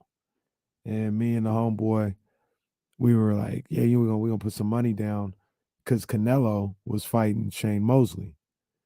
And it was still like Shane still had his name. I think he had lost maybe to Floyd and like maybe one other fight. And Canelo hadn't really beat anybody yet. And we were like, yo, Canelo fighting Shane. Yo, I'm putting some money on Shane, bro. I'm telling you, I'm putting some money. We were leading up. We were like, yo, we putting some money on Shane. And day of, we're going to watch the fight somewhere. Like, hold on, we got to stop by the sports book, put this money on Shane real quick. And then we were walking there. And I said, bro, hold on. Shane Mosley is not beating Canelo Alvarez. Let's save our money. Let's not. I understand why we would do that. This is not the bet to do. And we walked away, and Canelo beat the brakes off of Shane Mosley. He beat the life out of Shane Mosley that day. What's his name? Sugar Shane? Sugar Shane. He beat Oscar twice, right? He beat Oscar twice. Nice. Another guy that Oscar lost to. I meant to ask you guys too. I'm young. When was Janet Jackson's like peak? Well, Man. That's. Would you say she had 2 peaks? I didn't say twin peaks. Well, it's funny. I was thinking of the 2. Rolling Stones cover. So, like, yeah, some would say she had 2 peaks. Those are twin peaks. I feel like it was the Janet album. The only reason why I say 2 because Rhythm Nation was huge. Yeah, when Rhythm Nation, I feel like won Grammys. I didn't realize but there was that. so I'll say because Janet was next. Yeah. Right. So Rhythm Maybe that's Nation to all Janet. one thing. So what years was he? So 90, I'd say 90 to 94. Was there a lot of time between Rhythm Nation and Janet? It feels like there I don't was. think so. I'll look. It feels like there was maybe like 2 or 3 years. But Rhythm Nation was a monster. I realized this when I went and saw the documentary again, and then you like realize how like she was doing stadiums, wasn't she? Or maybe maybe arenas. Maybe arenas. Yeah, I don't think. But she was sold out. She was sold out everywhere. So Rhythm Nation, 91, 90. Oh man, that's a longer stretch than I realized. Rhythm Nation dropped in 89. Oh, I didn't know it was 81. Janet dropped in 94? 93. The only reason I know, But I tie Poetic Justice into that. So 10-year-old Kenny Caraway, Janet Jackson, that Rolling Stones cover, boy. Janet Jackson. Mhm. Oh, Yeah. 10-year-old Kenny. That's an all-time, that's an iconic rock and roll photograph that you can't really do anything with. Like, you can't really hang it up at your house. No. It's just it's You remember one of when, the great photographs of all time. You remember when Tony Braxton was on Vibe? That was big time. That was big time. Tony Braxton on Vibe. She had a You know what the original title? Monet moment when that was going on. You know what the original title for Vibe magazine was? Huh. Volume. Oh wow. Someone in the UK had it copyrighted, so they oh Lord, I remember that cover. Yeah, I remember that cover. Yep. Yeah, I remember that.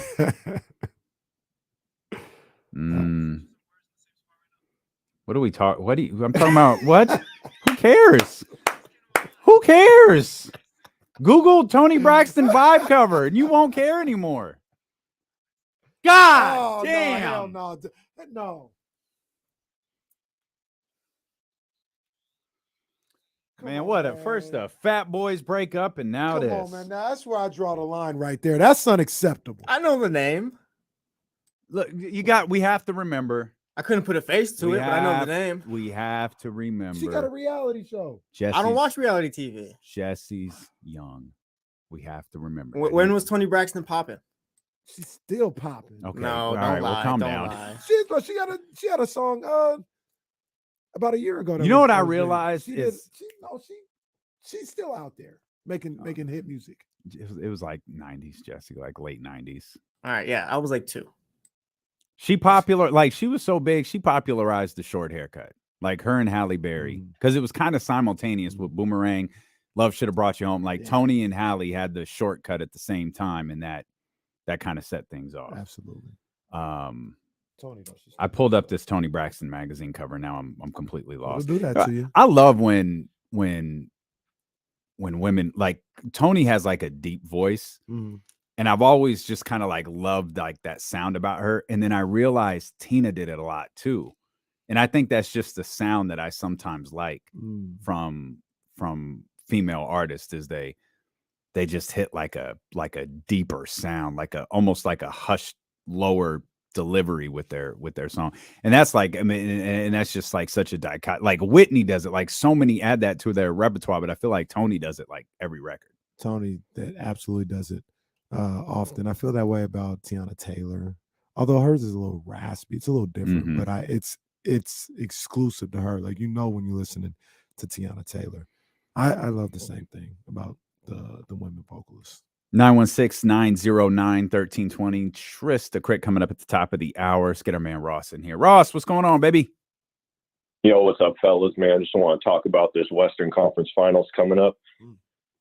I think this thing comes down to coaching matchups because it was they just played so many bad teams coming up. I mean, it's just nothing but dysfunction. You got Gobert drama and Poole drama, Ayton, Ja. They've just been playing these kind of ISO teams that have been falling apart. So I can't wait to see when they actually play two legit offenses versus each other. And after game one, I think the adjustments are going to come down to what the coaches do because, they've been playing nothing but Steph going ISO or KD and Book going ISO. So I think there's a real game plan that's going to happen this series.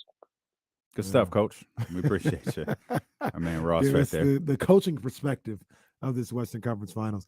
I hear him, though. I hear him. 2 questions for you. Well, not questions. Well, no, they are. They have question marks at the end of them. Make up questions. And you can say it's dumb if you want to. I don't think I'll say that. You got Nikola Jokic. Obviously, everyone's asking how you defend Nikola Jokic. How you defend Nikola Jokic. Do you remember who did it in 2020? And was extremely effective? AD, Lakers. Now, I'm talking about it was Dwight. So that's what I was about to say. I mean, and AD gets credit for it, but that to your point, they had a 2. Yeah, Dwight was a dog in that series. But the question that you could say this is dumb. I won't say it's dumb. Does LeBron do it? Well, that's dumb. I just said that. I don't think he can. I don't think they would let LeBron off the hook. Like a lot of times when you get like a big that has a guy like LeBron on him, let him off the hook, like a little Jedi mind trick. Mhm. Like he out there on the perimeter, they go away from the post ups or all that. I think Jokic would recognize that and just go to work 7 to 4 feet away from the basket. He wouldn't let him off the hook. I understand what you're saying. It's not stupid at all. I mean, he's a big body. Yeah. Like I don't know who's. I mean, obviously Anthony Davis can do it. And he would shoot over the top of him. Anthony Davis can't do the whole game. Nah, he would shoot over the top of him. He would do what he had to do. Like he gets to the basket his own way with a couple of spin moves, and he's not blowing by you, but what he's really doing is just like getting you in position to where he wants to. So if he catches the ball 17 feet away, he'll like do 2 fake spins. The next thing you know, he's 8 feet away from the basket. What I mean? And all he was doing was setting you up to get to the 8-foot mark. I think he would do that with James and go over the top of him. Also, that'd be a lot on LeBron James. Oh, physically. for sure. Yeah, that's a lot. But I don't know where you go. I mean, you got Mo Bamba out there. Who was But the he's backup? out. He's out. He's out at least game 1. Like he's not available. Yeah, Dr. Lance. I don't know. I don't know if Dr. Lance can help him. I don't know. Available. I don't know what you do in that case if you're the Lakers, man. And then you want to talk about wearing somebody down. You might wear down AD. Have him on there the whole time. Is this matchup, or however you choose to do the matching up, is this the key to the whole series? I'm gonna say because Jokic does so much more than score. I'm gonna say no because I don't think there's nothing you could do. Like I think he's just gonna cook. The key to the series is, in my opinion, if you're the Lakers, you can't let Bruce Brown have 25-point games. You gotta, do what you can with Michael Porter Jr. And then on the Nugget side as well, if you gotta see what Jamal Murray you're getting. If you're getting Jamal Murray from game 1 against Phoenix, you guys go into the finals rather easily. Maybe if you get that game 2 Jamal Murray, though, and they can shut down Bruce Brown and do all that other stuff, now you might be in a tough spot if you're Denver. So my X factors are what the Lakers do with the others, and then which Jamal Murray shows up throughout the series. Okay. What if they took Jamal Murray out? I think the Lakers will win. I think the Lakers have a little bit more. I think the Lakers have. Okay, let me first ask this. Is Denver, because all of this talk most of the season has been how top heavy the Eastern Conference is. Mm-hmm. You have a seeded team, a 1 and a 2 in Boston, a 1 and in Denver. Then you have 2 play-in teams. Is the best team left Denver? Yeah.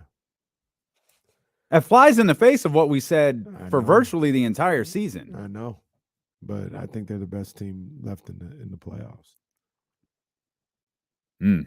Man, what a switch up that is. It's crazy. And it's not wrong. Like, I'm not, if they're better than Boston, I don't think they're much better than Boston. If Boston's better than Denver, they're not much better than Denver. Like, they're 2. I just don't think a lot of us, I don't think a lot of us respected Denver. No, that's what they had done. Truth. It's the truth. I mean, and it's one of those things where, we scream about respect for the Sacramento Kings the whole time, and we're doing the same thing to Denver Nuggets. No, that's facts. You know what I mean? They were the number 1 seed all year long. They did have that little weird hiccup for about 3 weeks when they weren't playing well. But they So, rebounded from that. We're willing to do this with the Lakers and a lot of other teams. We didn't do it with Denver. What are the chances Denver was just bored? They probably had something to do with it. They played. I don't know if you've heard, but the regular season's kind of boring. Well, look, and they played bad for 3 weeks and didn't lose the number 1 seed. Yeah, that's how far and away they were. Well, shout out to the Memphis Grizzlies too, who helped contributed to that. Shout out to the Kings. We 2 seed a couple times, you know. Well, we Kings for a day. It was a great day though. Kings couldn't get no closer than 5 with Denver. Oh, struggling. Right. Yeah. So they're probably looking at it like, man, we got at least one show out of. Is there a chance that the Kings get the number 1 spot? They got to the point Denver did where, I mean, the regular season didn't matter. It was all about, you know, the getting. That's to the what it felt postseason. like. Yeah. You I mean, know? Michael Malone would probably fight you to the death on that thought, but that's absolutely what it felt like. Well, and they just looked disinterested. It didn't matter because they had the 1 seed so locked up because everything that was going on. Right. I think if Memphis was there to push them, or you know, the Clippers or whoever was there to push them for the 1 seed, Sacramento, they, you know, it would have been an issue. Like, hey, you guys got to play better. It would have been more locked in. But they got to a point in that season where they're like, we got the 1 seed pretty much sewn up. We just have to get to the playoffs. And you know, that's what happened. I think they're the best team, man. I think they'll find. The Lakers are pretty simple with how Denver is gonna have to guard them. They're gonna be right there for them. They're not gonna do any bells or whistles or anything, and they have an inside-out game that the Warriors didn't have. And to be quite honest, that the Grizzlies didn't have. I know Jaren Jackson was out there, but Jaren Jackson, he's not going to punish anybody on the inside. He can get buckets, but he's not this offensive force. And I just think it's something that the Lakers haven't faced in these playoffs. And I think Denver wins in 5. 5? What do you think, Jesse? We're gonna lay back again. Who do you got in this Western Conference Finals? Denver's the better team, but I think I'm gonna go Lakers. I think. Yeah, Denver in 5 surprises me. I'm not going either team in 5. This isn't disrespect to I think these are two. I do think the Lakers are very good. The Nuggets are very good. I don't like making predictions. It's dumb. Nothing comes out. I don't think Lakers. I don't think it's Nuggets in 5. I feel like the Lakers could still win. I think the Lakers can win the series. The Lakers are playing their best basketball right now. Yeah, too, but I think the Nuggets are too, though. Yeah. Hell, the Heat and the Celtics might be also. Like we might be getting a, peak conference finals run here. I think the Lakers are playing well. Where do you think the five games is that's a dramatic, that's a statement victory. Like that's a statement series victory. Like what's LA lacking? What happens is in that situation, you win the 2 games at home, you get 1 of the 2 on the road, and close it out in 5. That's all it is. But okay, you make it sound so simple. Well, it's really just winning the home games and winning 1 on the road, which I think Denver can do. Okay. I don't know why the Kings didn't do that. It's that Kenny made it sound so easy. Just started off so just well. win the home games, and started off Harrison's so well. stupid 3 goes in, and that was it, right? We're still. That was it. You think the Lakers have enough offensively? Or is their defense going to take over? Well, no, I think that's really that's where I feel like D'Angelo Russell comes into play. Like I feel like they have enough offensively. It's hit or miss. It's hit or miss. I mean, hell, AD is hit or miss. You don't know what you're getting with him, and you're relying on him. Russell and Schroeder, they've been able to cancel each other out, whereas like if one isn't good, then the other one is playing well. But they're also going up against I don't know the rankings, but I think Denver's like one of the best defensive teams in basketball. Sure, that checks out, but aren't the Lakers the best defensive team in basketball?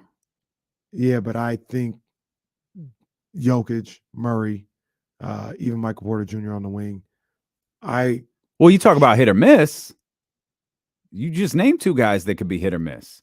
Jamal Murray less so than Michael Porter Jr. Yeah, I mean that's fair. I know you love That's Michael fair. Porter Jr. You might as well get the jersey at this point, but you got to acknowledge like you don't really know. That's fair. I mean, and then Bruce Brown, KCP, you don't know what you're getting with those Well, guys and either. I love everyone wants to point to KCP as like this is the revenge series for KCP, and he's the ultimate X factor in this whole thing. And KCP can be absolutely good, but like we're in the conference finals here. There's no added storylines about who used to, play for you or where you used to play, all that. This is the conference freaking finals. That's the motivation for this. Yeah. Oh, but they want KCP to be a huge part of this just to rub it in Rob Pelinka's face or something. I'm not really sure. I think Michael Malone is going to have these boys ready. I think the same is ready. I think the same is true for Darvin Ham. I think you think a LeBron James team's not going to be ready in the conference finals? Yeah, but I think that they played really well in that game 6. Game 5, it looked like they were leaking oil. Yeah, game 5 they looked terrible. And with the foot, they looked bad they looked like twice. They were leaking oil.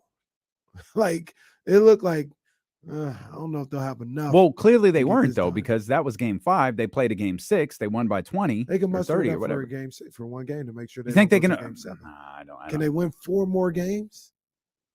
They can, obviously. Of course they can. But I don't know if they win in 4 more games. I don't know if that team in game 5. You think they can win? You watch them in game 5. They're gonna win 5 more games to get to the NBA Finals. No, that's not fair. That's taking a team like at arguably the worst game that they played and going, well, can they win more? And to be fair, we ain't seen Denver like that all playoffs.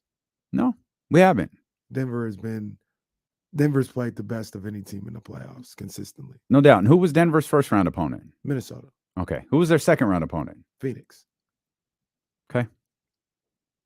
A higher seed than the without Chris Paul. They beat their ass with Chris Paul. without any depth. They beat their ass with all those guys. DeAndre, Chris Paul, they smacked them up. It didn't matter who was there or wasn't there. They wasn't winning. It took Booker and Kevin Durant. I don't think that they were 80%. winning. I don't think Phoenix was winning either. Yeah, but to even for it to be a series, because like they shot 80% from the field, and then Shamit ended up making everything in the fourth quarter for them to win by like 5 over Denver. It took a perfect game, 2 perfect games to beat Denver. Yeah, I don't think that analogy works when you do it twice. It took 2 perfect games. Okay, well, if 2 can happen, then 4 can happen. Like Denver's not unbeatable to me. I'm not saying they are, but what I see right now. Is there a team in the West better fit to beat the Nuggets than the Lakers? Besides the Kings, obviously. Yeah, I mean, the Kings are first and foremost. And then we obviously, that was a tongue-in-cheek line. The Kings give the Nuggets fits. Mm-hmm. You don't have to look far to see really that. well. But yeah, that was a tongue-in-cheek. Really well. The Lakers match up really well too. To your point, you got them out in 5. I mean, 5-game series happen. Okay, all right. They happen. Especially when you're not. I think we're okay. You don't have home court. So I'm doing that. I think we're getting a 5-game series in the other conference. I feel the same. I credit to the Miami Heat, but this has no reference to 2020. I think that bubble about to burst. I think Boston's locked in. Boston had to get past Philadelphia. They did it. They sent James Harden packing. They got Doc Rivers fired, and now they're. You talk about being locked in. I think Boston's locked in. That's the key right there. Locked in. If they are locked in, like you said, then it's 5. If not, because we've seen the Celtics play with their food and kind of just choke out of nowhere. They can go 6, but I think if they are locked in and stuff like that, it'll go 5. You also, like I mentioned this yesterday, the final 4 minutes of that game 6 could have changed everything for this team's season. That final 4 minutes in game 6, game 6 could be the difference between them going home and Jason Tatum's on his 5th day of getting eviscerated here for that performance and planning the parade route. Yeah. That's how big I think it was. Yeah. And again, all credit to Miami. You talk about, can you see them doing that 4 more times? I cannot see that happening with Miami against the Boston Celtics happening 4 times. Yeah, I got all the respect in the world for Miami, for Coach Spo. You hate the Heat. No, I don't hate the Heat. You wanted the Heat gone during the regular season. Yeah, because I didn't think because then you get situations like this. And I beat Boston. It's not happening. Well, that's on the Bucks. Bucks got to get it done, and they didn't. They sent Giannis home. That's the only reason why I wanted Miami out, because they don't think they got a real shot at winning the championship. Speaking of Giannis, we referenced this yesterday. Ladies and gentlemen, and new You said champion. we were making it definitive. Who has your title? Well, that was your music, so you go first. I don't have your music. I gotta give it to you. Your doctor, No, that's who was that? That was Jim Lampley, right? no, it was Michael Buffer. You're probably going to get sued for that. No, I think there's only 3 words. KCC championship of the world. Yeah, there's only a couple of things from Michael Buffer you get sued for. Did you see Jerry Springer? That's a commercial. So something just popped up on my timeline. I didn't know what it We'll was. talk about during the commercial. I don't want to distract you. So I did what I went through, the list, and as much as I wanted to go with Tatum, it's got to be Jokic right now. Jokic just dominated these playoffs. And Jesse, you're obviously not changing. Yeah, I'm not changing Jokic right now. I'm leaving it to me to leave the belt on him earlier than you guys. He's dominated. No, I think if Jokic loses in the Western Conference Finals, though, like, he'll lose it. I don't know who it goes to after that, but it's kind of up for grabs. Well, Tatum has a chance. Tatum has a chance. So that's Does one thing LeBron too. Get his first? That's what I was gonna ask. If the Lakers get to the finals, like, what happens there? Like, and they win it, like, because is there a chance Anthony get the belt back? Well, that's one thing. Is it Braun? Is it Anthony Davis? Can Anthony Davis get the belt? I can't see Anthony Davis having it. I can see LeBron having it, like, because the whole idea of the title was you might not be the MVP of the league, but you are the guy. This is your league. Right. That's where the belt came from. And I mean, obviously, it's LeBron James. You both know I'm not giving it to Nikola Jokic. Like, Why? everybody listening knows I'm not giving to Nikola Jokic. Because I'm a hater, I guess. I don't know. I respect how good he is. I don't enjoy watching him. Not like Luka. Right. Not like that. Right. He doesn't have Nikola Jokic is just really surprising. Like, you watch him and you go, God, what the hell is? Oh my God, how did he see him? Oh, look at this clumsy. Oh, he made it. But that's like every play. Yeah. Like he like every play works with him. But Giannis can't have the title. He can't. Nah, he can't. He can't have the first round title. exit is the killer. It's Jason Tatum. Jason Tatum has my title. I think KC did the same thing last year too, going into the finals. I think, right? Yeah, I gave Tatum has to, because he did 46 in Milwaukee. I mean, LeBron. He got it, and look, there's nothing wrong with that. I stand by that. He had the belt. If I thought differently about the Eastern Conference Finals, it'd be Jimmy. Jimmy's been extraordinary this playoffs. I just feel like this conference finals is going to go a certain way, and I think that's going to be on the back of Jason Tatum. I see. I might have been a Phoenix win away from giving it to Devin Booker, for God's sakes. I don't know. Who would have thought I gotta go Tatum. I was who would have thought the only Celtics fan on the show just hasn't given his belt to Tatum yet? Well, and like Jokic is insane. Yeah, like, he's absolutely insane. I can see Tatum taking it though. Like, for me, he would get it in the finals, but he's got to show that consistency. The only bad scenario is he could hold it through the offseason, like, even by losing to Denver or potentially the Lakers. Yeah, but I'll say this now definitively: Tatum will not touch my title again if they lose to Miami. Oh gosh, he gets the stipulation of he can't challenge Daniel Bryan. He can't. That's right. Tatum becomes a B+ player if he loses to Miami. He gets the full Daniel Bryan authority treatment. That's what happens. Never touched him because he's forbidden from challenging for my title again. Well, I'd love to see Tatum, with the belt, because that's Can he win right it now. Can he win Yeah, it? he can win it this postseason. Absolutely. Can he win it from you? Yeah, not this series though. Yeah, I think he'd have Well, to he could well, this series if if he went Jokic off was- and Jokic lost.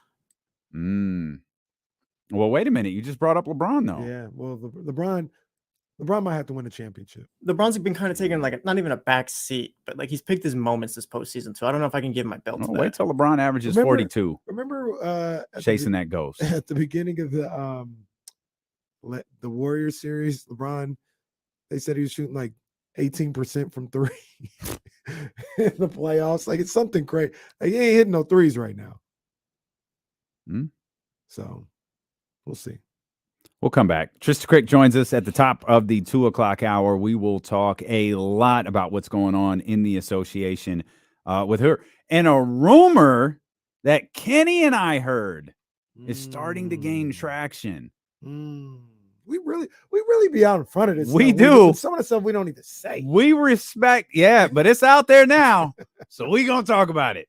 We'll tell you what that is when D'Lo and Casey, brought to you by Sky River Casino, returns here on Sacramento Sports Leader, ESPN 1320. Oh, Lord. No. The Kings are the favorite. Oh. Well, we've heard that too, actually. We heard that. We heard that like about that. February. Lord, don't do it, Mike. Don't do it. Reconsider. I'll be right back. Hey, look at this real quick. Oh,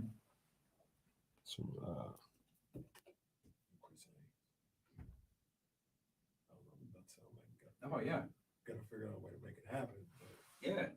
It's easy. We do that. Do that.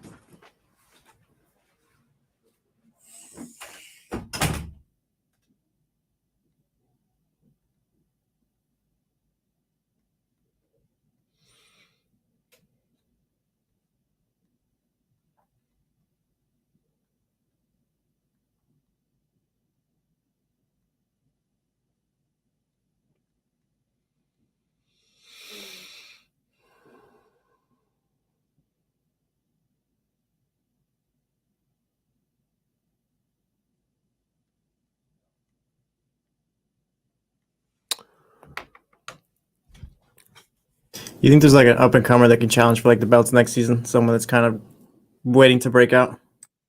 That's a good question. That was probably Ja, honestly, but now I don't know. You know who I think who always is like a question like that in the forefront of my mind. Shea? No, but Shea could do it. Brandon Ingram. Yeah, he kind of like teeters. He almost has like a glass ceiling ahead of him. Like, it feels like he's almost about to get there, and then something happens where he Is it injuries that keeps him out of it? Injuries and like, I don't know. I guess it is injuries because like coming off of last year in that Phoenix series, looked like he was ready to go. Then he hurts his foot, but then they have this renaissance again this year. Then they lose in the play-in. So he's one guy. I don't think he'd be like looking at the belt, but I think Anthony Edwards about to go crazy next year. That's a good question. Who else is on that list? Once again, I don't think he could get like the belt, but Donovan Mitchell is crazy. I don't know about that guy. Donovan Mitchell's crazy. I think Shea would be my pick for next season if OKC does what they're supposed to. Quite possibly. Then of course, you got Fox, man. Fox lying around. Fox really. I like De'Aaron. I always have. I feel like he took it to another level in these playoffs. If Fox is averaging like 27, the Kings are in first by like January, he could have the belt. That's belt status.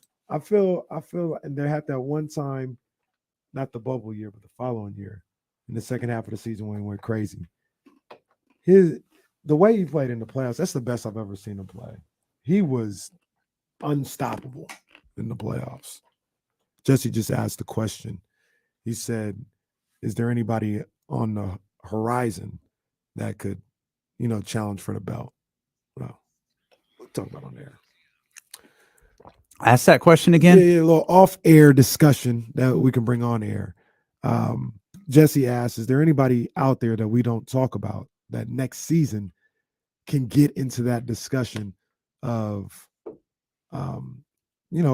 contending for the belts here on 1320. Hell yeah. And well, I mentioned a couple guys. I said one guy that's always teetering but never really gets there. I feel like Brandon Ingram. Obviously, I threw Ant-Man out there. I said Donovan, but that's where I came back around. I said, yeah, Fox. 5. And I said, always like De'Aaron. That first round series is the best I've ever seen him play. Mm-hmm. He was amazing in that series against the Warriors. He was dominant. They had no answer for him. And if that's the Fox that is just here to stay moving forward, absolutely. Yeah. He could be one of them ones. Yep. 100%. Yeah, absolutely. That's why I love this. I love our titles when we keep track of them. Because you could just acknowledge like the person who's playing the best or the best player in the league or whatever, and have nothing to do with MVP voting or anything along. When Fox gets it, are we doing one of those NXT things where everyone comes out from the back and stuff? Oh yeah, putting Fox on top of our shoulders. 100%. Yeah, we'll give them flowers and yeah, we'll do everything, and then we'll see if we can get, because I know James won't do it. We'll see if we can get Sean Cunningham to ask him about your thoughts on having the belt. Yeah, he'd be and he'd probably be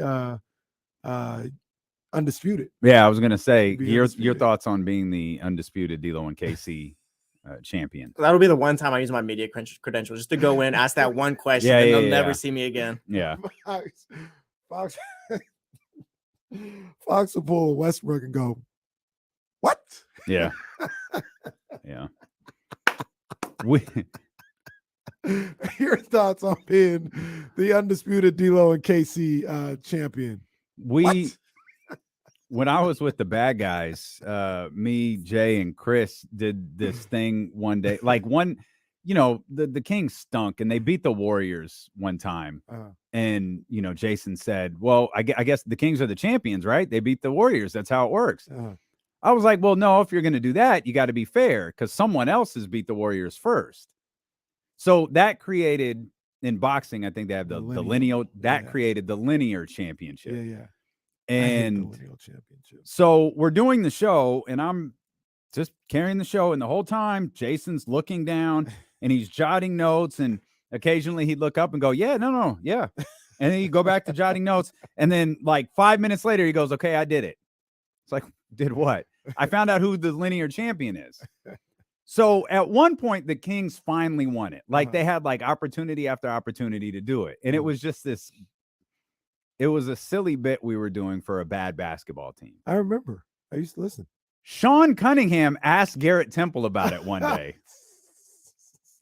And Garrett answered the question because I'm very confident he had no clue what Sean Cunningham was talking about. So Garrett just, Garrett is, you talk about Harrison Barnes being the senator. Yeah. If Harrison Barnes is a senator, Garrett Temple is the president of the United States.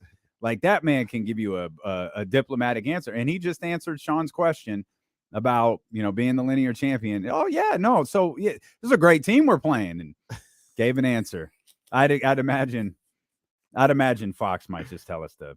Darren Fox will cuss us out. Hear what he say? What the blank that got to do with me? I don't give a blank about that. Oh man. Oh, hey, this isn't in the plans, but it just came across my timeline. Yeah, I gotta ask you. Yep. Maybe you saw the same thing. Woj. Yep. Quote: "This is the most highly anticipated player to ever enter the NBA. Maybe the greatest prospect in the history of team sports." Yeah. Draymond Green. Talking about Draymond Green. Talking about Victor Wembanyama. Mm-hmm. Yeah, it's a big day. Is he right? Is he accurate? I still say LeBron. I think it's LeBron. I think it's a different time. It's a different time, but I don't think my mom knows who Victor Wembanyama is. Nah, this is Cheryl Grove knew who LeBron James was coming out of high school. Everybody knew who LeBron James was. Once again, it's a different time. Yeah. And LeBron was in America, so there was that. Yeah, that's absolutely a factor for sure. But yeah, I don't know if he's the greatest prospect in the history of team sports. What about He other still sports? could though? be. I don't even know who to put in that category in terms of greatest prospect. I have no idea. Ohtani. Like, I mean, let's not forget what Ricky Williams, like the way Ricky Williams was thought about. Yeah. Like, I guess that could be up there. Andrew Luck. Yeah, that's a good call. Yeah, absolutely. Andrew I think Luck. Vic is bigger than Andrew Luck. Wait, who? Victor Wembanyama. Oh, I'm sorry. Like, I think I was thinking Michael Vick. Like, why? Michael Vick was no, he was a bad dude, but I don't think he was thought of like. Remember, Andrew Luck was. Yeah. The talk about talk about Andrew Luck was crazy. It was crazy, and that's the Stanford dude who like half the media wasn't even watching. And now he's kind of lost. But Ben Simmons, like the hype surrounding him coming in, like they talked about the next LeBron for him too. Mm-hmm. Yeah. Yeah, and so that's the other thing that I was thinking about when we were talking about Victor Wembanyama was like LeBron. Obviously, the parallels there to LeBron. Mm-hmm. I feel like, correct me, you have the obnoxious memory. I think the only person that rivals that is Zion. Mm-hmm. Well, fairly or not, like Zion hasn't lived up to that. No. And like we could talk about prospects, we could talk about all the excitement around Victor Wembanyama. We are almost taking for granted the fact that LeBron took all of that, exceeded it, hasn't missed a beat. There ain't no scandal, no IG live, no Twitter like, no nothing that even associates him with anything that can knock him down a peg. Zion, you've got injuries, you've got weight concerns, you've got long-term health issues, you have all of these different things, and we're just, we're throwing the burden of a tweet like that from Adrian Wojnarowski onto the 17-year-old shoulders, or 18-year-old, however old he is. And the crazy part is, I think he's ready for it. I think he is. I think he's, like we talked about this, he's been prepared for this moment since he was 11. Yeah. 11 years old, he has been groomed for this. Yeah. I think he is too. I think he is as well. I'm looking at some of these number one picks. The one that comes to my mind that I don't know if it resonates the same way or anything like that, but what about Magic Johnson? Yeah. I don't. I Obviously we wasn't weren't born, around, but I don't know. But coming off the highest rated college basketball game of all time, he was a megastar coming out of that game. Yeah. And he was the number one pick. And I'll take your word for it. Like, I don't know. Like, I mean, I've read the books, I've seen the videos, but I didn't live it. So I don't know. I didn't live it. I agree with you. I think Zion's the only one that rivals LeBron. Looking at some of these other ones, it didn't work out the same way. Clearly, not even close. Greg Oden was a pretty big deal. Greg Oden was a big deal, and the Andrew Wiggins draft was a big deal. I think it was Andrew, Jabari, and Joel. Yeah, that was a huge draft. I thought Andrew Wiggins was next. Yeah, he was that dude. There were people who thought Jabari was next. Yeah, I thought Jabari was that dude too. Yeah, that was a really big deal. And so, like, in the moment, and now I don't think anyone said either of those prospects are the biggest prospects in maybe the history of the league or the history of team sports. I don't think anybody said that, but I do specifically remember hearing people say that that's the draft that's going to shape the future of the NBA. It shaped the future of Philadelphia. Yeah. But that's it.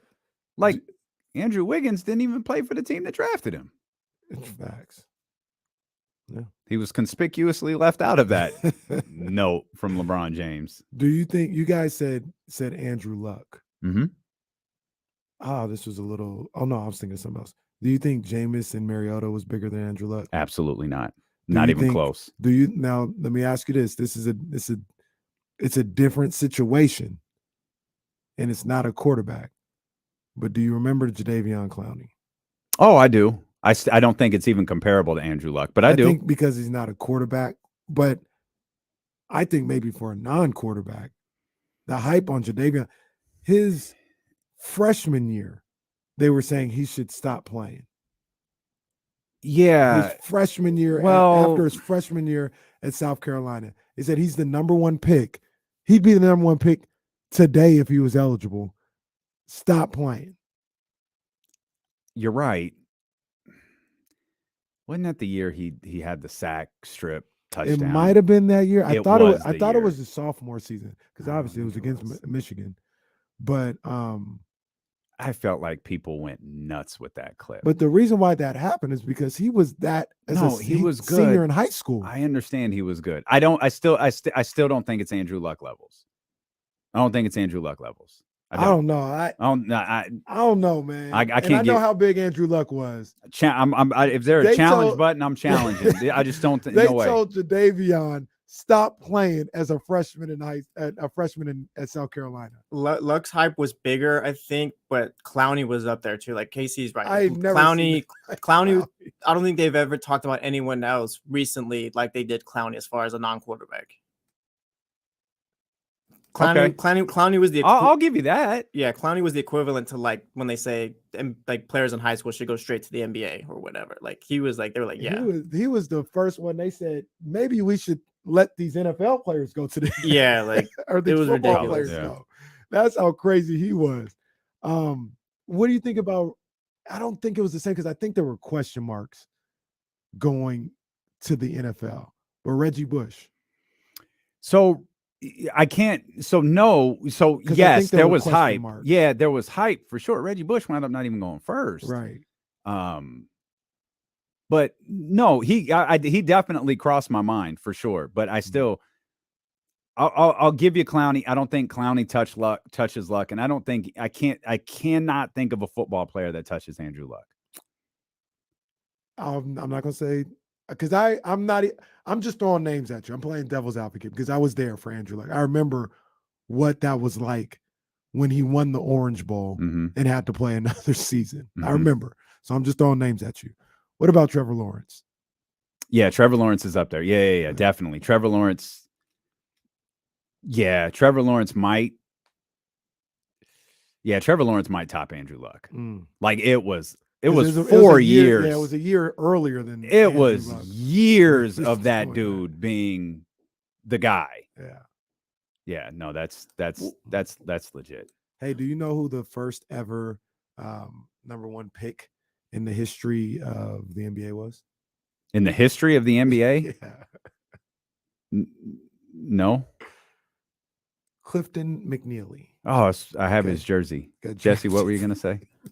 We're pretty far removed from this. How high was Jamarcus Russell? He was high. Yeah, he was he high ever on that level? Nah. He was a little lower than Cam Newton. He had one game. Like those two were really similar in that their hype was built off of like one game. And that's what it was. Well, and then all of a sudden Jamarcus was throwing 65 yards or whatever it was from his knee. It's like, well, when is he going to do that in an NFL game? He would be down. Why do we care? Stilo and KC on KIFM West Sacramento 98.5 FM KRX QHD2 Sacramento ESPN 1320. Always live on the free Odyssey app, live in visual form, where you could see our guests who we desperately missed last week. Twitch, YouTube, and Trysta Krick. What's up, homie? I desperately miss you guys too. I'm gonna say that. I always miss you guys. I canceled every other hit, but y'all today. We almost canceled last week's show when you said I can't make it tomorrow. We were almost like, you know what? If we can't do it, then we're not gonna do it. Our bosses didn't see it the same way, so we came to work. But that's that was our opinion. That was our opinion. We're obviously today's a huge day in the NBA with the draft. We're finding comps to Victor Wembanyama across sports, because did you see what Woj said about him being the best prospect in the history of team sports? So that's kind of where it came from. But like you said, we're trying to figure out somebody. And I honestly, Damian, we're talking about like hype. I don't know. I don't know if any of these people that we've talked about are as much of a sure thing as we think Victor Wembanyama is. What about So maybe that's where that's essentially what he's talking about, and he may be right. did you guys bring up Bo Jackson? No. Because he had a lot of hype, and obviously he delivered multiple sports. Just like the amount of press and excitement around him was historic. But see, I think you're younger than me, but I didn't live through it. Like I don't know what that was like. So that's probably why Bo didn't come to our mind. But it feels like LeBron is the only true like comp. And then I actually do, and I can't believe this like slipped our mind for so long, given how recent it was. Trevor Lawrence is probably the other. I got one. How about this one? Herschel Walker. Yeah, it's the same before my time. Yeah, before my time, but they traded like everything. Like he played in another pro league. They did that for Ricky Williams. They did, and Ricky Williams. Yeah, that's true. But I lived through Ricky Williams. I lived through Herschel Walker too, but I was like 8 or 7 or something. I don't think that the hype around Victor Wembanyama is as much as LeBron, just because I think you mentioned Kenny earlier. Listened to a little bit of the show right before I came on. It's like LeBron was here. You got to watch all of his games and get the hype. People went to his games locally right here. He was this country's greatest athlete, the second coming of, whatever, Jordan. And he was on, the front cover of magazines and SI. And I actually think LeBron's hype coming into the league was actually much higher than Jordan's hype. Jordan, there was still a lot of speculation about whether he was going to be worth, what he was. I was actually looking at an old magazine that I picked up from eBay that was comparing him to Dr. J and whether he could be the next Dr. J. So what, eBay? I'd love that you bought a magazine off of eBay. Like, I'm sorry, I didn't mean to visually react to that the way that I did. He's going to get it. It's probably the Sporting News. Oh, it's the Sporting News. The next Dr. J. That's incredible. I have to ask. It's impolite. Right there. How much did that cost? It wasn't a lot. I think it was like maybe $85, $100, something like that. Wow, we have very different opinions about what is a lot and what is well, not. I mean, like in terms of it being a collectible, That is an all-timer. I mean, you framing that, right? Yeah. Yeah, that is. That's kind of dope. Yeah, that's kind of dope. I think what's cool is they talked about just like in here, they framed it in a way where it was like he's just still someone that we're not sure about. Like questions are abound for the rest of the rookies. So Melvin Turpin was talked about. Melvin Turpin. That's right. Yeah. Was he big enough for you? I always talk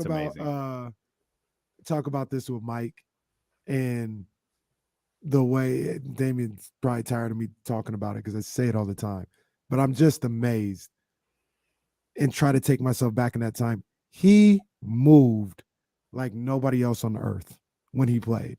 Like that's why people looked at him like an alien and just looked at him like a god. Like, oh my God. Like we see it every night now in the NBA, but he played. He was the first in 87, like everybody plays tonight, as far as the way he jumped, the way he moved, his acrobatic nature, his explosiveness. And they were probably like what is this? It's Jesus. He's come back in basketball form. Like I try to take myself back to that time. And mind you, this was after Dr. J, who they were mesmerized by. Right. And he was like 2 times Dr. J. It's crazy. So tonight's the night where Portland's fate changes forever, as you guys know, since we're getting Victor Wembanyama. Well, I mean, I can't say I hope it happens. If it happens for you, I'd be happy about that. But he's still in the Western Conference. I want him out of the Western Conference. We looked at the teams in the lottery and figured like half of them could potentially be a top 4 team in their conference if they landed the number 1 pick. Who did you guys arrive on? Well, I mean, the one that I'm convinced is going to happen is Indiana. I'm convinced he's going to go to Indiana, and it's going to be tied to the trade with the Kings, and somehow the Kings the narrative in 10 years is going to be the Kings passed on Victor Wembanyama. I don't know how it's going to get there, but I feel like it's going to get there at some point.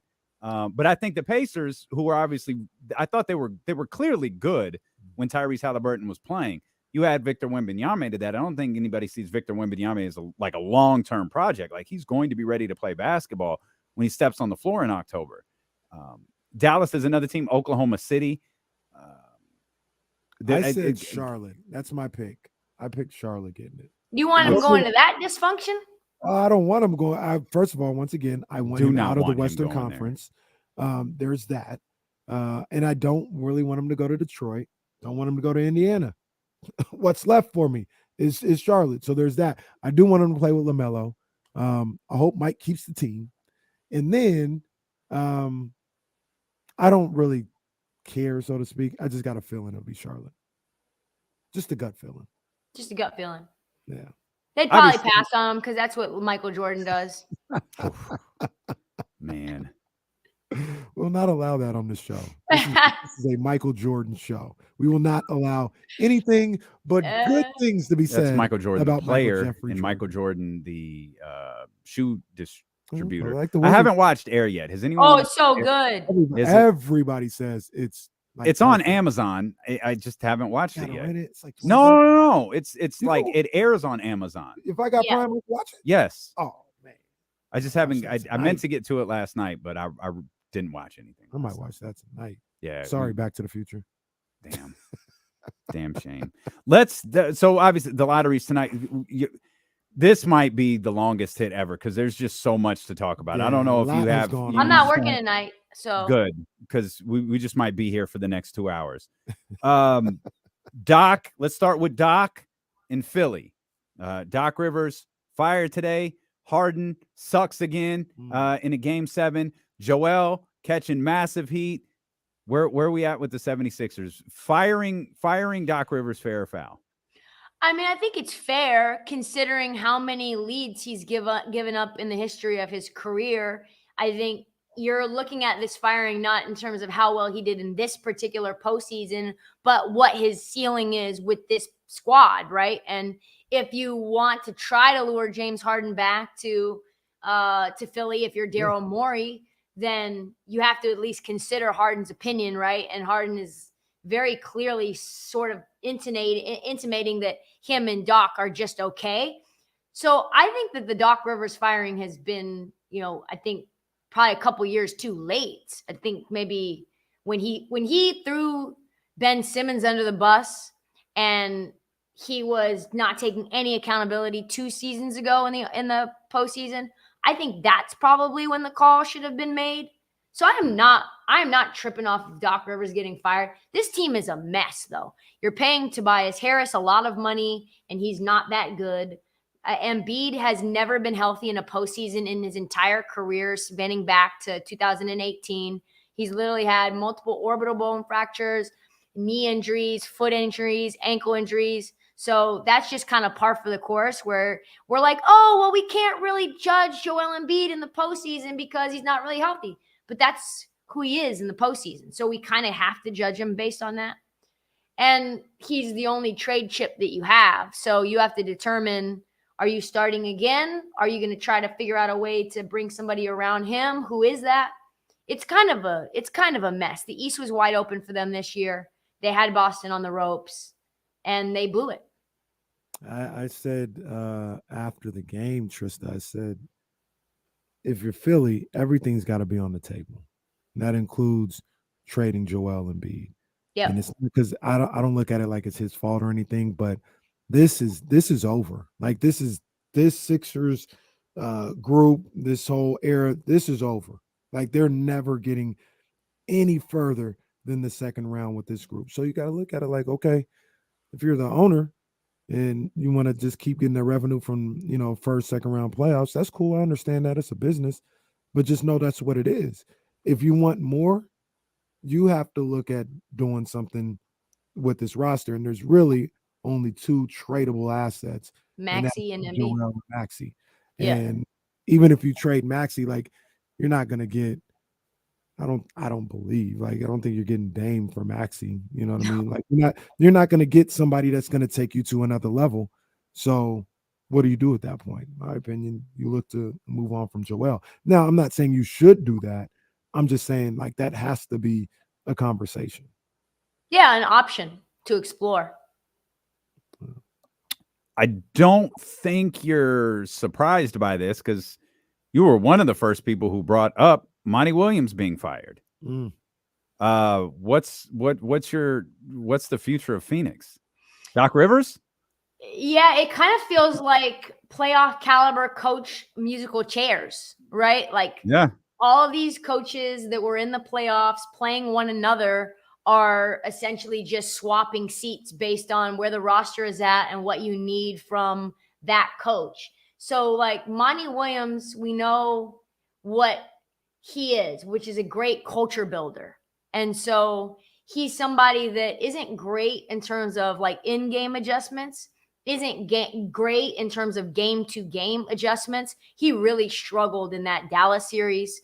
He struggled last series. So I'm not surprised. But I think the thing that people aren't talking about enough, and it hasn't been publicized really at all, is that Monty Williams was rubbing players the wrong way at the end of his time. And that Monty Williams is seen as a really nice guy, but that there's another side to him that clearly has bothered DeAndre Ayton to the point where it was beyond repair. And Matt Ishbia came in and didn't really vibe with him either. So there's some element of personality conflict that was present, in addition to the fact that you have made some mistakes along the way where, like, it's bad when you get outcoached by Mike Budenholzer. Like, that's just kind of telling in terms of like where we're at in the coaching hierarchy.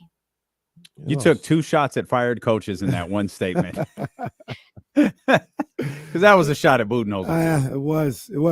And he lost 4 straight to the Bucks. He lost 4 straight to the Bucks when I think the Bucks had a legit shot of, winning that series. So I'm gonna say I'm gonna hold that one against them. I'm not gonna hold that one against them. There's no way they should have lost to Dallas. There's no way they should have lost that series. And in the way that they lost to Dallas, where you got guys not even trying for you. DeAndre Ayton in both of those games was not present, right? DeAndre Ayton in game 7 against Dallas was on the floor, but very clearly not engaged or locked in. And then in the other game against Denver, Phoenix essentially, like, DeAndre Ayton was like, I'm just not even going to suit up. Like, I got my neck, my back. I don't think he should have been fired, and I wouldn't have fired him then. I don't think he should have been fired at all. But you can make the argument he probably could have got fired after that Dallas game 7. Yeah. I mean, losing that series and then losing game 7 the way you did, we've seen people fired for losing by that much is in the NBA is tough. Like, it's legitimately tough. Losing that much in a playoff game is tough. Doing it twice, though, man, that says it says a lot. I like Monty. I don't have to work with him, so I don't know if he rubs people the wrong way or not. But clearly, there is a disconnect between him and those players. They were the 1 seed in the 60-win team last year. Yeah, and got beat like that in the playoffs. So I mean, I think he'll bounce back. I think he'll obviously get another job, when maybe this year or whenever he's ready. But the more we talked about it yesterday, the more I thought about it. It's starting to get a little bleak, and I wasn't talking Memphis for the prospect of making an argument for Monty Williams. Yeah, I think he would be a really great fit in Detroit, like a young athletic team. They haven't gotten a lot of wins. They're not a playoff caliber team, and now you set the culture in terms of how things need to be.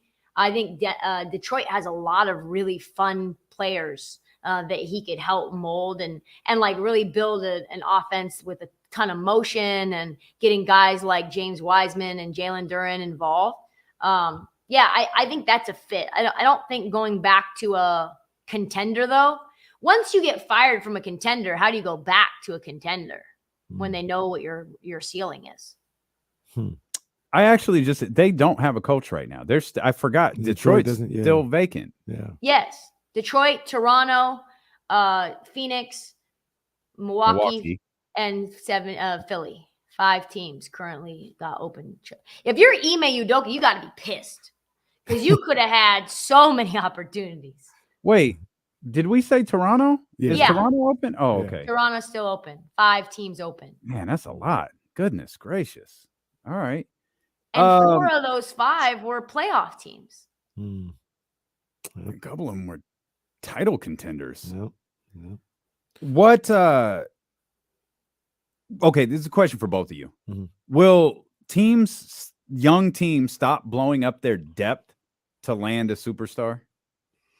I think that is the key, really the key message over the last 2 years is that if you're top heavy and you have 0 depth, it's just not going to work out for you. It's going to not work out for you as a coach. It's not going to work out for you long-term as an organization. You look messy in terms of how you're thinking about running your business. And the Nets are obviously a prime example of teams that just didn't really learn from their mistakes since they did it multiple times. But yeah, I think OKC is now the model.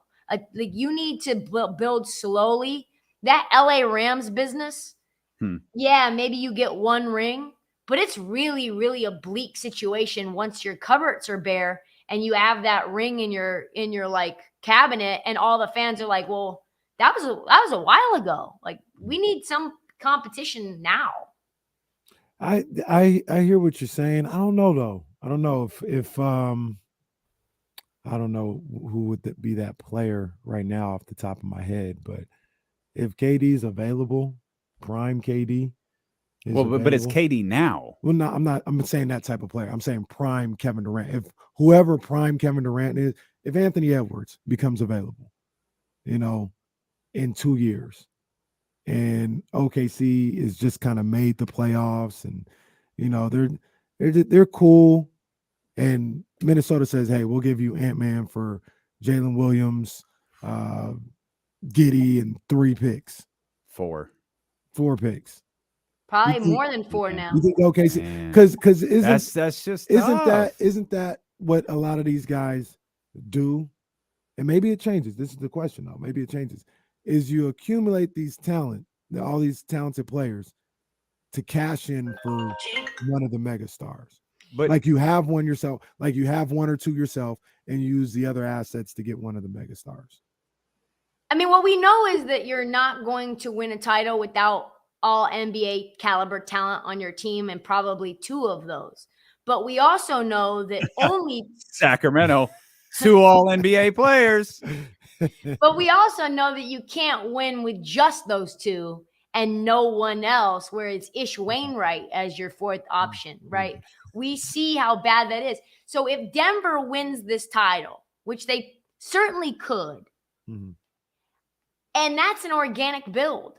If Boston wins the title, that's an organic build. And that organic build from Boston was built off of the folly and the mistakes of a team like Brooklyn. Not like Brooklyn, actually Brooklyn. So if you're a smart GM, you're looking at history and saying, what does it take to get us a title? Not just put butts in the seats. And that is having depth and making sure that when you have a star, that star has surrounding talent around them in order for them to succeed through the gauntlet that is the playoffs. Unless, of course, you're, in fact, the Brooklyn Nets. Then you just make the same exact mistake again a decade later. Correct. Yeah. The Exactly. second one is defensible. The first one was atrocious. Oh, so bad. It was atrocious. So bad. Okay. Our dubs. Oh, I know. I'm so sad. It's sad. It's so bad. It's horrible. She says with an ear-to-ear grin. I hate that our dubs went out like the Golden State Invitational. No. Warriors Invitational. Warriors Invitational. No. It's sickening. I couldn't sleep that night. My heart was racing. Yep. I just don't know what to make of it. And you know what? Listen, at the end of the day, between me, you, and the lamppost, it worked. You said, Damian, ever since our Dubs, they've won another title. Where are we now? Yep. Where are we now? We're the death of a dynasty, and it's a shame. It's a damn shame. So where do you think they go from here? Like what do they do? Are they moving on from Draymond? Or Did you see what Steve Kerr just said? No, I think he said What'd this he say? today. We are not contending. We're not contending without Draymond Green. Okay. Look, I'm gonna tell you right now. I'll say as a this. Kings fan, I would love for them to bring everybody back. Yep. I would love for bring the band back together again. Well, the good thing about this band is it's the one on the Titanic where they just kept playing. Like, this bitch is sinking. That's all right. That's my jam. We're gonna keep playing. I think Jordan Poole has a market. I think that they hope that he has a market. What I heard is that they've been trying to move Jordan Poole even at the trade deadline, and they were making calls to try to get rid of him. I don't know how we're going to process this Jordan Poole punch in like a decade, but I feel like there's going to be more stuff that comes out around it that gives it more color and context. And you see, if it's Jordan Poole or Draymond, very clearly lines have been drawn. Sorry, Jordan Poole, like, you are not as important to this organization contending than Draymond. I don't know if you guys saw what Steph said, where they asked him like about the two timelines and who was the most important, and he pointed at Jordan's locker. And it's like, sorry, Steph, that locker is getting cleared out soon. I think they need more depth.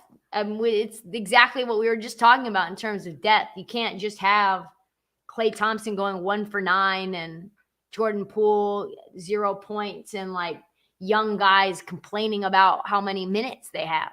The two timeline things clearly is not something that you can say was like a massive success. Oh, it was a failure. Or they failed miserably. Or a small success. Or even, well, they would say that Kuminga was very important to their last championship and that Jordan Poole was as well. So that's why I can't say it wasn't successful at all, because those guys played roles. GP2, even though he's $1 million, he was a part of the second timeline, I think. Yeah, but the timeline, well, I guess it's maybe, if it's not a failure, it's the shortest timeline of all time because it's done. You're trying to like get a Poole blip. out of here. It's like a second blip. Yeah, you're trying to get Poole out of here. Kuminga may want out. You already traded Wiseman. You barely played Moody for whatever reason. That thing is a mess. But when I say, and anybody says death in the dynasty, I think when you talk about, should be Marcus Thompson's next book, by the way. Should be Death of a Can't Dynasty. wait for it. So The punch heard and seen all around the world. I look at that as, I think that's the end of their championship years. I don't see them winning a championship with this group or anything close to it again. But I still think they'll be a good team. I think they're still a playoff team. I think it's a team that'll be, 4, 5, 6 seed in the playoffs and maybe win a round or two. But that's about it. Do you even see that? Yeah, I do. I think as long as they have Steph Curry, that's just anything can happen. That's very clear. I'm really curious to see what happens with Klay and how much money he ends up getting. I've said this on this show a bajillion times. I think the amount of money that Klay got while he was just rehabbing his multiple injuries, one of which happened in a like non-regulated or sanctioned like non-team scrimmage where he tore up his Achilles. Like, I think that those 2 years where he was making 40+ million sort of like are the basis of the conversation of him taking less now, where it's like, we were supportive of you and we continue to give you the max, like literally post ACL tear. We offered you a 5-year max. We did that as like a gesture of goodwill and we appreciate you. Now that appreciation kind of has to come back our way. But how much does Jordan Poole's contract play into that? I think a lot. Like, you gonna pay him more than me? And the answer is like, we see him as a trade piece that we can get something back for. We don't see that in you. You're going to retire a Warrior. If we give you that much money, you're just an expensive house on the market that we can flip to some dummy. Is it out of pocket to say that Jordan Poole would be not only better, but potentially significantly better if Klay and Draymond Green were gone? Ooh, significantly better if for his own role, I would say. By the way, he did average like 20 points per game this year. For the whole season, and he's like 25 a night when he starts. Yeah, so I would say his personal production probably better without Klay. But does that affect the team in a way where he's making winning plays on the defensive side of the ball? I think there's been like montages created about with him just getting cooked 13 straight times on defense in pick and roll situations. So I think that hurts the team, you know? I don't know that a guy like hurts the team more than keeping Draymond Green around? I don't know. Just because he's good at defense? Yeah, I think that's true. Yeah, and Steph loves Draymond. Well, that's the Lakers series. That's the thing. Whenever AD decided to play, I mean, they had no answer. I know it's AD, but like he's not stopping everybody on. When you get to the playoffs, you're gonna face the ADs, the Jokic. He ain't stopping everybody in the playoffs. So, what good does it do to pay him all that money if he's that good on defense? If it's not the same, if it's not as beneficial as it would be moving him for somebody like Jordan Poole? Yeah, I think it's a great question. I think it comes down to the personal relationship with Steph and the fact that he's been a part of all the championships, right? You can say the common denominator is Klay, Steph, and Draymond. We can say Jordan Poole, no Jordan Poole. We're not sure if you added in like another comparable two guard that could get you 20 a night, whether we could have won the championship last year, our Dubs, but I think you could say there were many championships that would not have been won without Draymond Green, especially when he was scoring. There's only one. There's only one. 2015. Yeah, 2015. The rest of them. Yeah, the rest are KD related.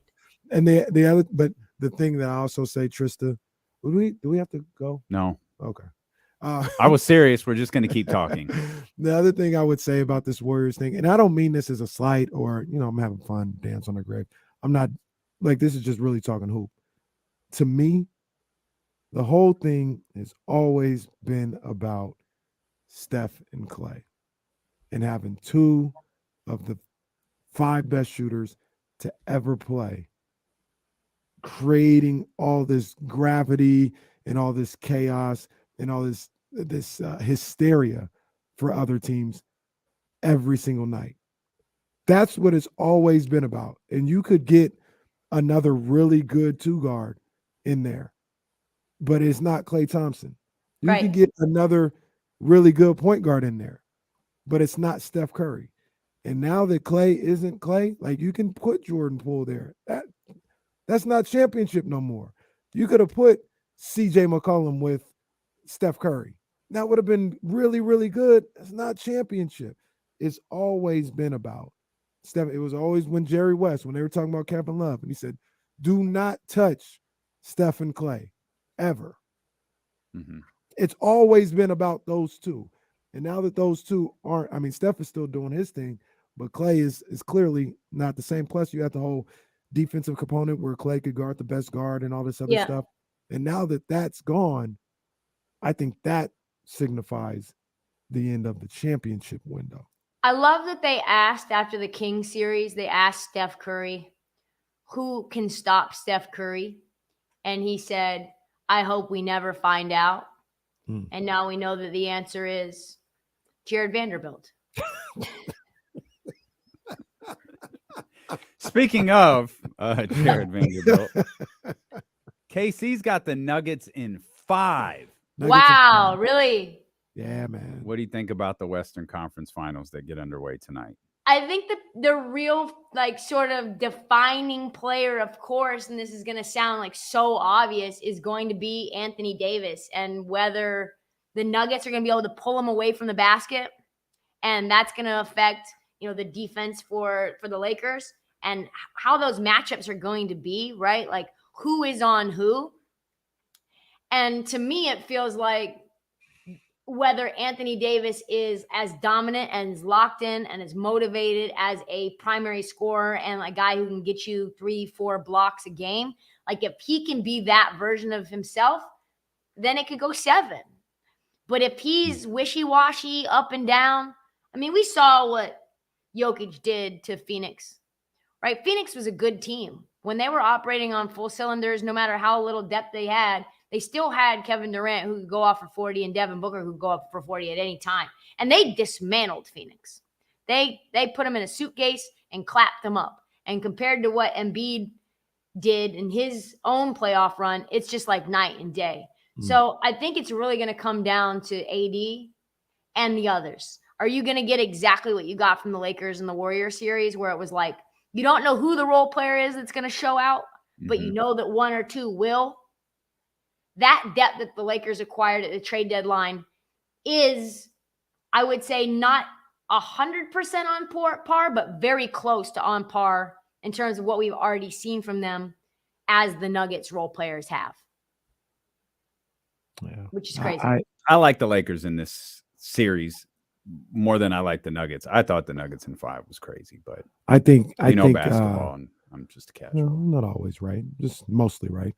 But what do you think is the reason for it, though? Like, explain why you think the Nuggets could or will dismantle the Lakers in 5. Well, it comes down to, I mean, Jokic is probably the best player in the playoffs right now. The Nuggets have been the best team in the playoffs this year.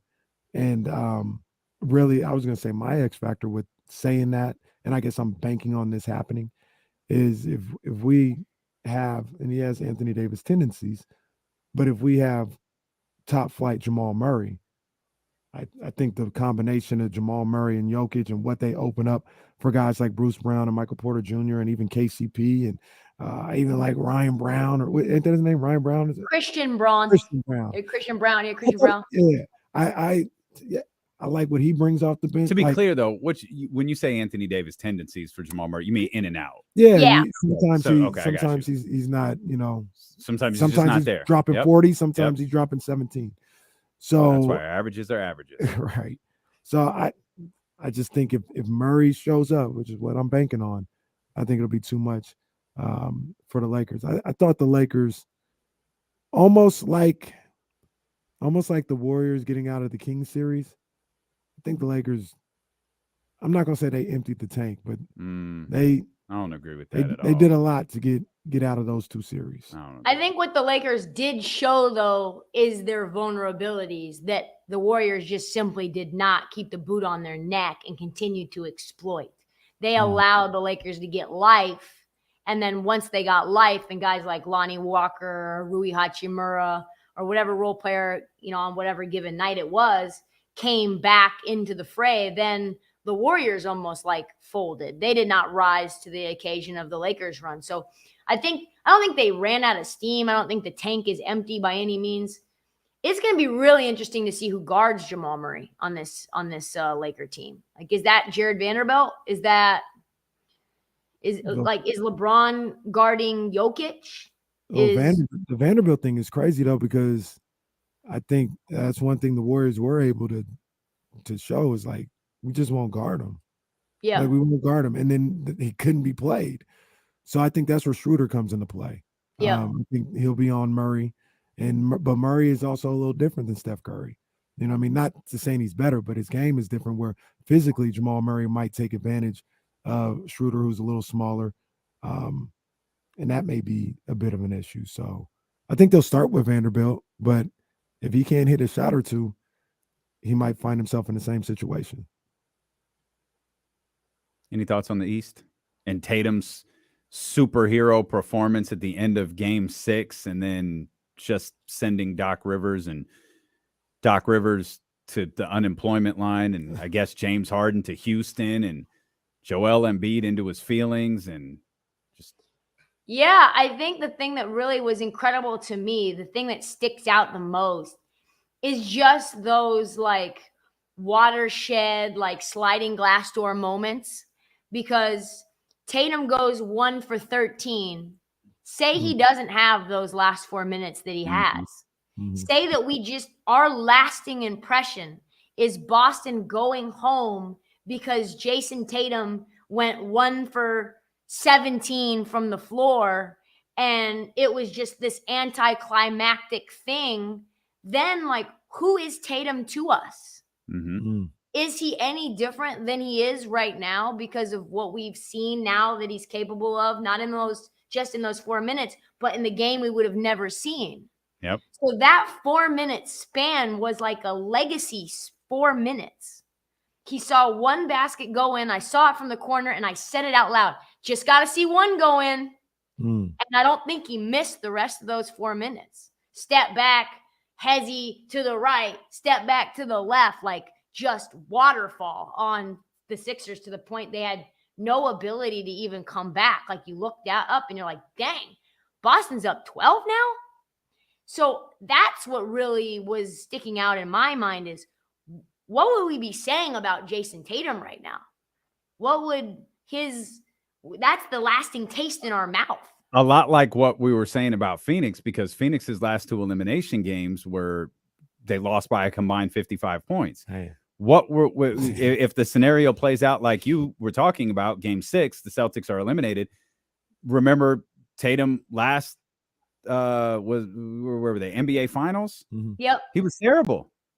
He was terrible. He would be eviscerated. He would be, he can't Tatum, he can't rely on him late. Can't perform in the clutch. He starts to get the James Harden rep. Ain't nobody getting that. Ain't nobody getting that. He's a one of one. He starts to get the James Harden rep. And you start to wonder, like, and I'm not saying I would necessarily believe this. However, I do think in the NBA Twitter chatter hype machine that is created where it's like, well, like, is Jaylen Brown the guy that you want with the ball in his hand at the end of games in the playoffs?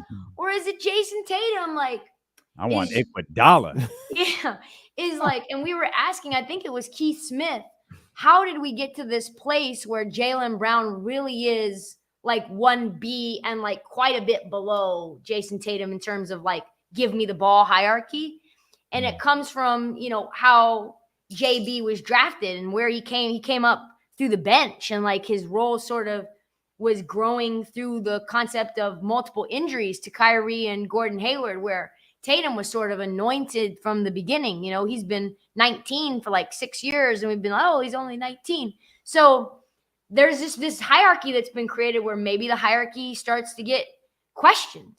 Maybe we start wondering, like, JB was much better in that final series against the Warriors. JB was much better than JT in the conference semis against the Sixers. So, like, maybe JB's the guy and Jason Tatum is not. And this is what I always say about that is one of the reasons why maybe you see those type of things is because teams plan to stop Jason Tatum. Not saying they don't care about Jaylen Brown, but their focus is they're putting their best defender on Jason Tatum. Like they're not putting their second or third best defender on Tatum and putting the best defender on Brown. They're putting it on Tatum. You know what I mean? And that's why. And that's no knock on Jaylen Brown. I love him, but there's a reason why Tatum is number one. There's a reason why he's got a tougher task in front of him more times than not, because he's that guy. He's the one.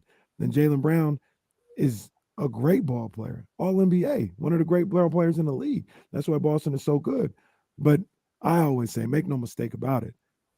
Team comes into the series, they're putting their best defender and their center and their defense around trying to slow down and stop Jason Tatum, not Jaylen Brown.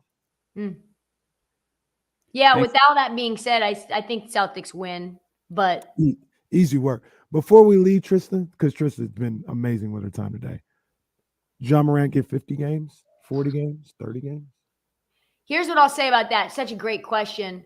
I think when you hand down an egregiously light suspension for episode 1, well, I wouldn't even say that it's episode 1, right? It's really like episode 5, because the NBA has been investigating Ja Morant and Adrian Wojnarowski said this on ESPN yesterday, that the NBA, the league, has been investigating Ja for multiple different incidents, looking into what happened to that incident with the 17-year-old kid that he fought, the incident at the mall with his mom, the incident with the Indiana Pacers traveling facility, the incident with, there was another one, I forget it, what was going on there. Oh, the volleyball game where he threatened the gun. So there's been like 4 other things that the NBA has like their task force like working on, which they're putting resources into. And then the Ja thing comes down with the shotgun Willies, and Adam Silver meets with Ja. He's aware of obviously these investigations and says, listen, I'm going to give you a slap on the wrist, but this stuff can't happen again, because if it happens again, now I have to give you the full letter of the law. I've got to give you both barrels, no pun intended, because now I have to make an example out of you, because the rest of these owners are going to think I'm like soft on this, and they're going to think their bottom line is being affected, and I can't be out here embarrassed. So it would not surprise me if Ja's second offense for conduct detrimental to the league, not just the Grizzlies, is something very strong to send a message to Ja, to send a message to other people that we're not playing around with you guys playing around with guns. Yeah, I'm with you. I absolutely think that's the case. Trysta, we appreciate you. The Heat Check Podcast, Bet MGM tonight. We appreciate you as always. We'll come back more with D'Lo and KC. Brought to you by Sky River Casino here on Sacramento Sports Leader, ESPN 1320. Thanks, guys. Thanks, homie. You're the best. Miss you guys. Missed you back. We'll see you soon. Opening night, Trysta. Opening night.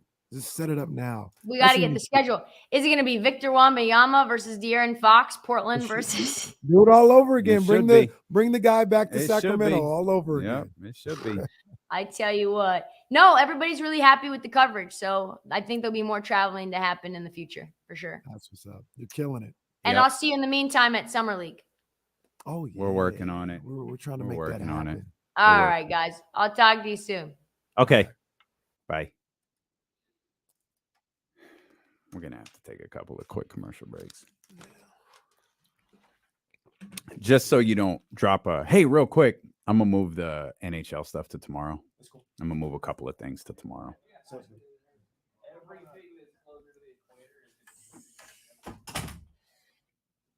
Everybody out there talking hella loud. We're probably going to have to take 2 quick commercials, aren't we? Because we have Jason. We're probably going to have to take 2 quick commercial breaks, right? Like the 58 and the 13. Yeah, okay.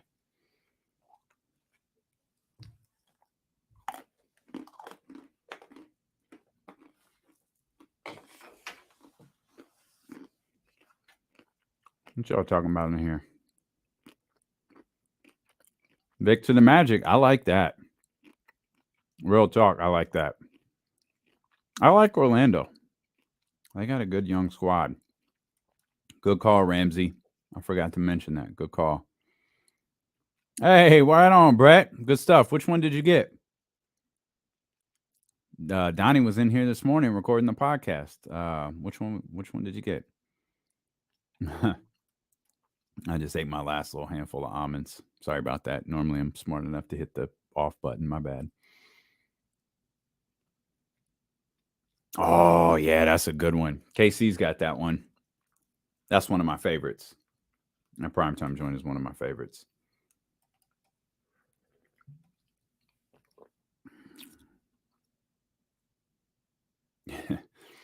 Yeah, Kwame went at him. What do you call him? NBA dumb boy?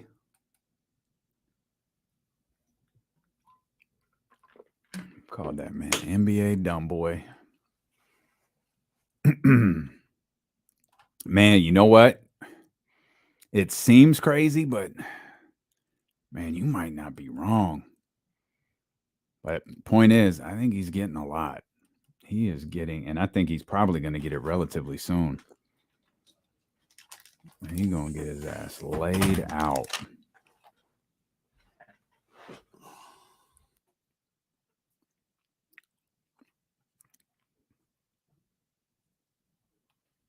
You know what's funny, Dr. David, is your daughter posted a Mother's Day collage, and you can't tell which one's which. Like there's daughters, there's mom. You just like I don't know which one Dr. David is married to. There's just whole family looks beautiful young ladies all over this picture. No, Bryce, I forgot it again, like 2 times in 4 days. I literally have one job every morning, and I forgot it. It messes with my mentals too. Just dumb, man. Just dumb. Just pissed away $30 million too.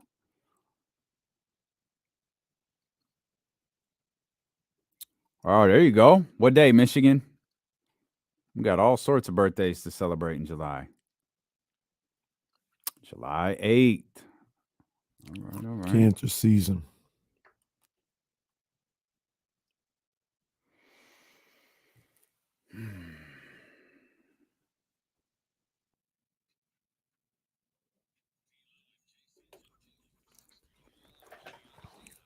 Shout out to TK, Trysta Krick. Make sure you're subscribing to the Heat Check podcast.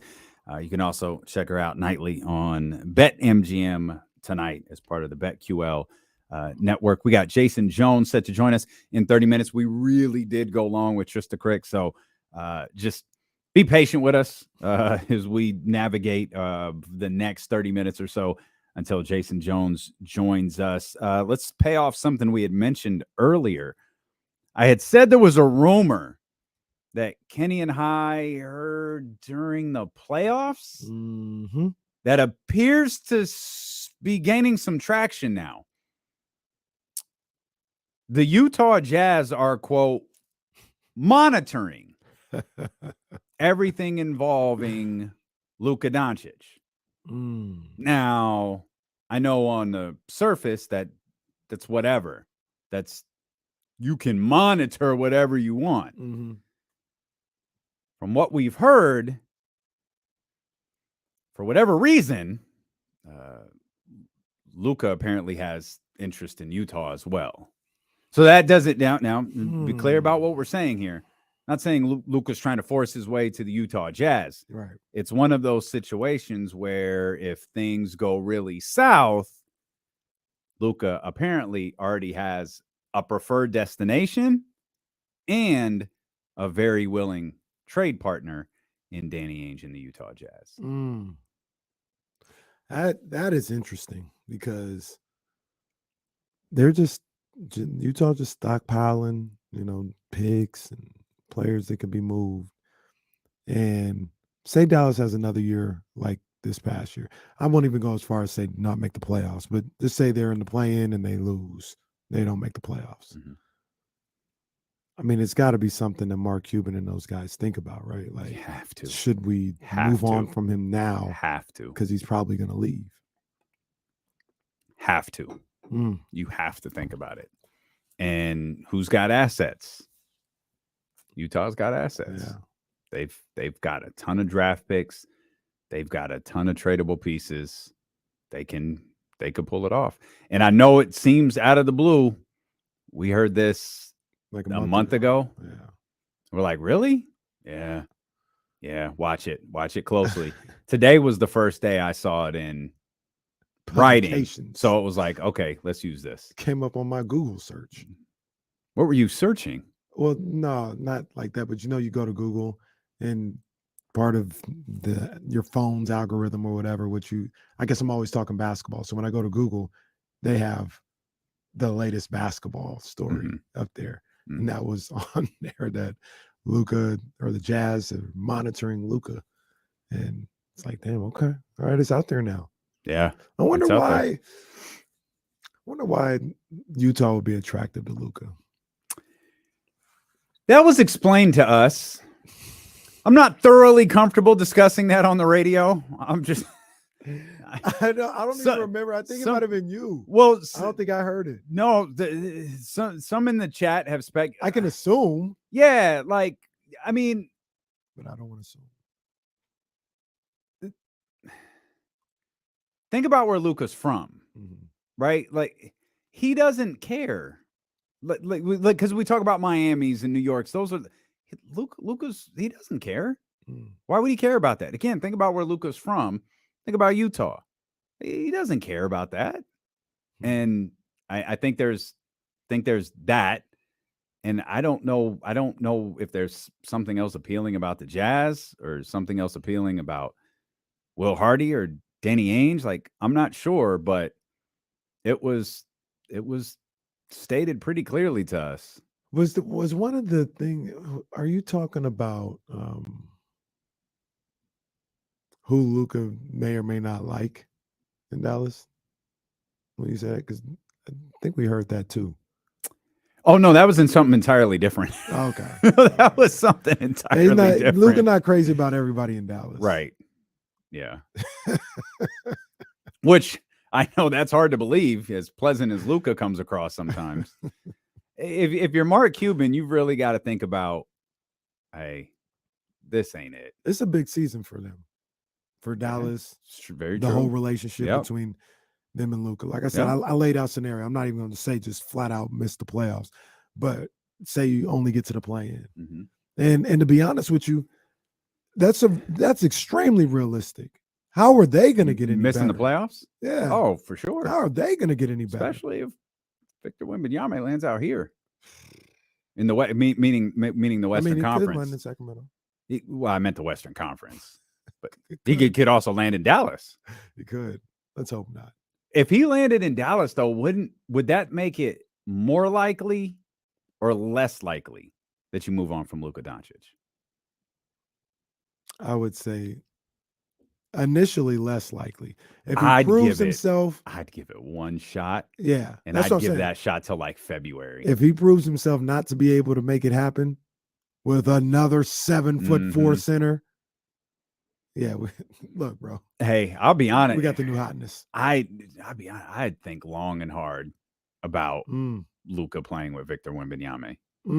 About whether I'd actually want to go, and I'd scour that Jazz roster. What makes more sense? I'd again, it's not my, like, it's easy for me to say because I'm not going to be in the position. But looking on the outside, looking in, I can tell. I think about it. I think about it. You can give Kyrie his own team. You say that smiling. It's good. You say that smiling. Who gonna find a 7-foot big man besides Chris Paul better than Kyrie Irving? Kyrie is and Lonzo Ball, but it ain't gonna happen either. Yeah, you get. I mean, this wouldn't match up, but you got to be asking for marketing back in a Luka trade, which could marketing, and at least one of them this year's first round pick for sure. Maybe another future first. Ain't no maybe. Luka Doncic. You sell it if you're Mark Cuban. There's Luka Doncic. I want the KD deal. He's 10 years younger than Kevin Durant. It's going to be interesting, man. It's going to be interesting to see what happens in Dallas. And I hope it all falls down. No, hate to see it. Don't get Wembanyama, and trade Luka, and lose Kyrie. Damn.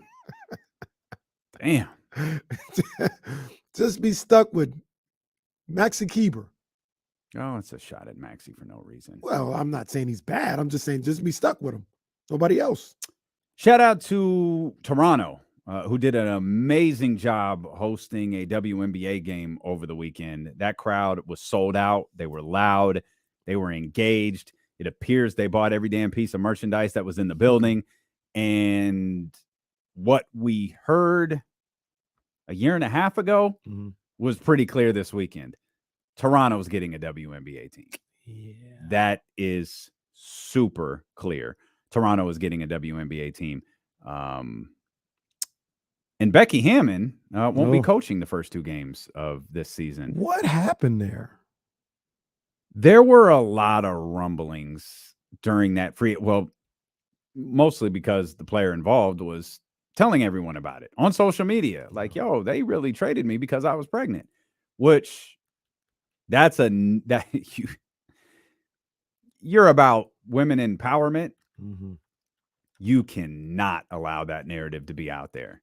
And she was quick with it. And apparently there's emails, texts, there's all sorts of stuff to show they weren't really trying to hide it. Like, I think the line in the Athletic article was Becky Hammond told her, look, we've got to trade you. You're not going to be ready, and we need bodies. And there's a ton of stuff written about stuff like this and the collective bargaining agreement and the rules. And that doesn't even bring in like the equal opportunity employment part of all of this. And so Becky's taking an L. Becky's taking a massive L, which sucks because Becky's significant other, what, like a year ago, 2 years ago, had a child. So it like her significant other played the role of the carrier while she got to go to work. This young lady didn't have the option. Right. And that's just such a horrible, horrible look. It's a horrible look for Becky Hammond. It's a horrible look for any coach in the WNBA. But Becky, arguably the highest profile coach in the WNBA, that sucks, man. It's a bad look. Bad look for the Aces. That Toronto game, though, they're definitely getting it. Legit sold out, like 16, 17,000 sold out. They're getting one. I think they were trying to say the rumors were always they wanted to add like 2, right? Yeah. 2 or 3.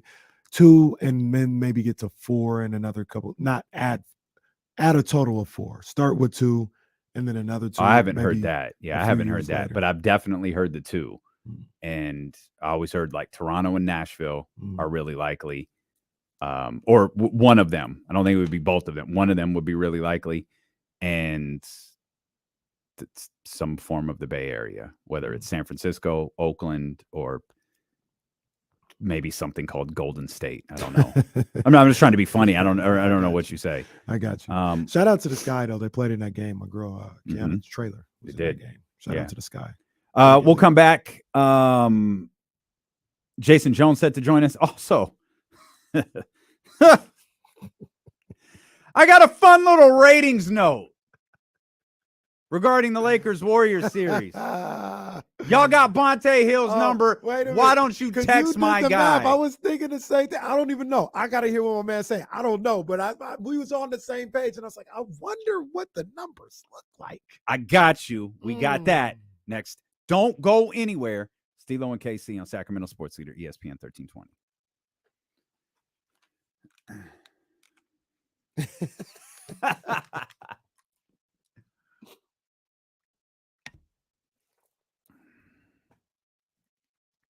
Yeah, I'll be interested in following those for the next couple months, by the way. I will be interested. Y'all hit the thumbs up while you're here. I know I haven't mentioned that a lot lately. Y'all been doing pretty good the last few days. Appreciate it. Hit the thumbs up, subscribe, all that stuff.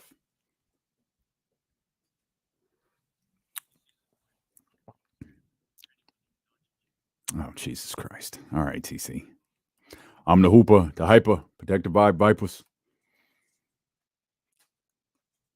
Because I'm going to be a Shaq knife and cut you in position. Can we rock? What's up, Doc? That'll fit in nicely to next week's Corner of the Culture. I think that's where he first performed it, isn't it? Yeah. That's what he said on his doc that I like better than you did. You know what? I never finished it. I never went back to it. You know what? I never did either. Okay. I liked it. I didn't. I went back to it too and was just like, I'm not feeling it. I need somewhere to put my freaking arms, man. It's driving me nuts. What do you do over there? Do you lean forward?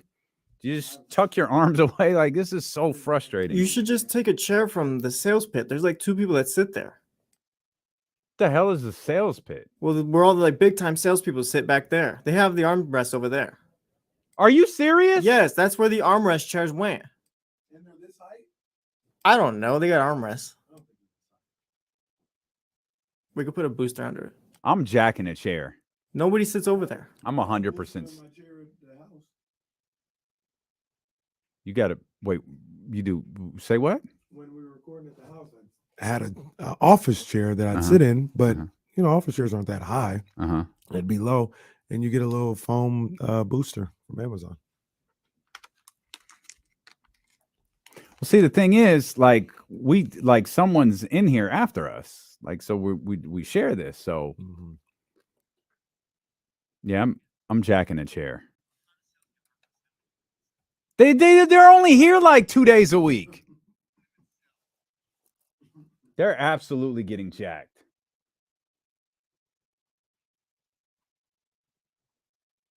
Multi-part documentary titled "In the Arena." Serena Williams. Wasn't what's his name's called Man in the Arena? So that's their gimmick. Tom Brady. Oh, ESPN is doing it? Yeah. Yeah, I guess so. Michigan Wolverines, appreciate it, big dog. Yeah, man, we'll see what happens. Can I? Roner Park is always Roner Park is crazy. We don't get them this year though. Played them last year. You know what I did this morning? No line yet. Yet.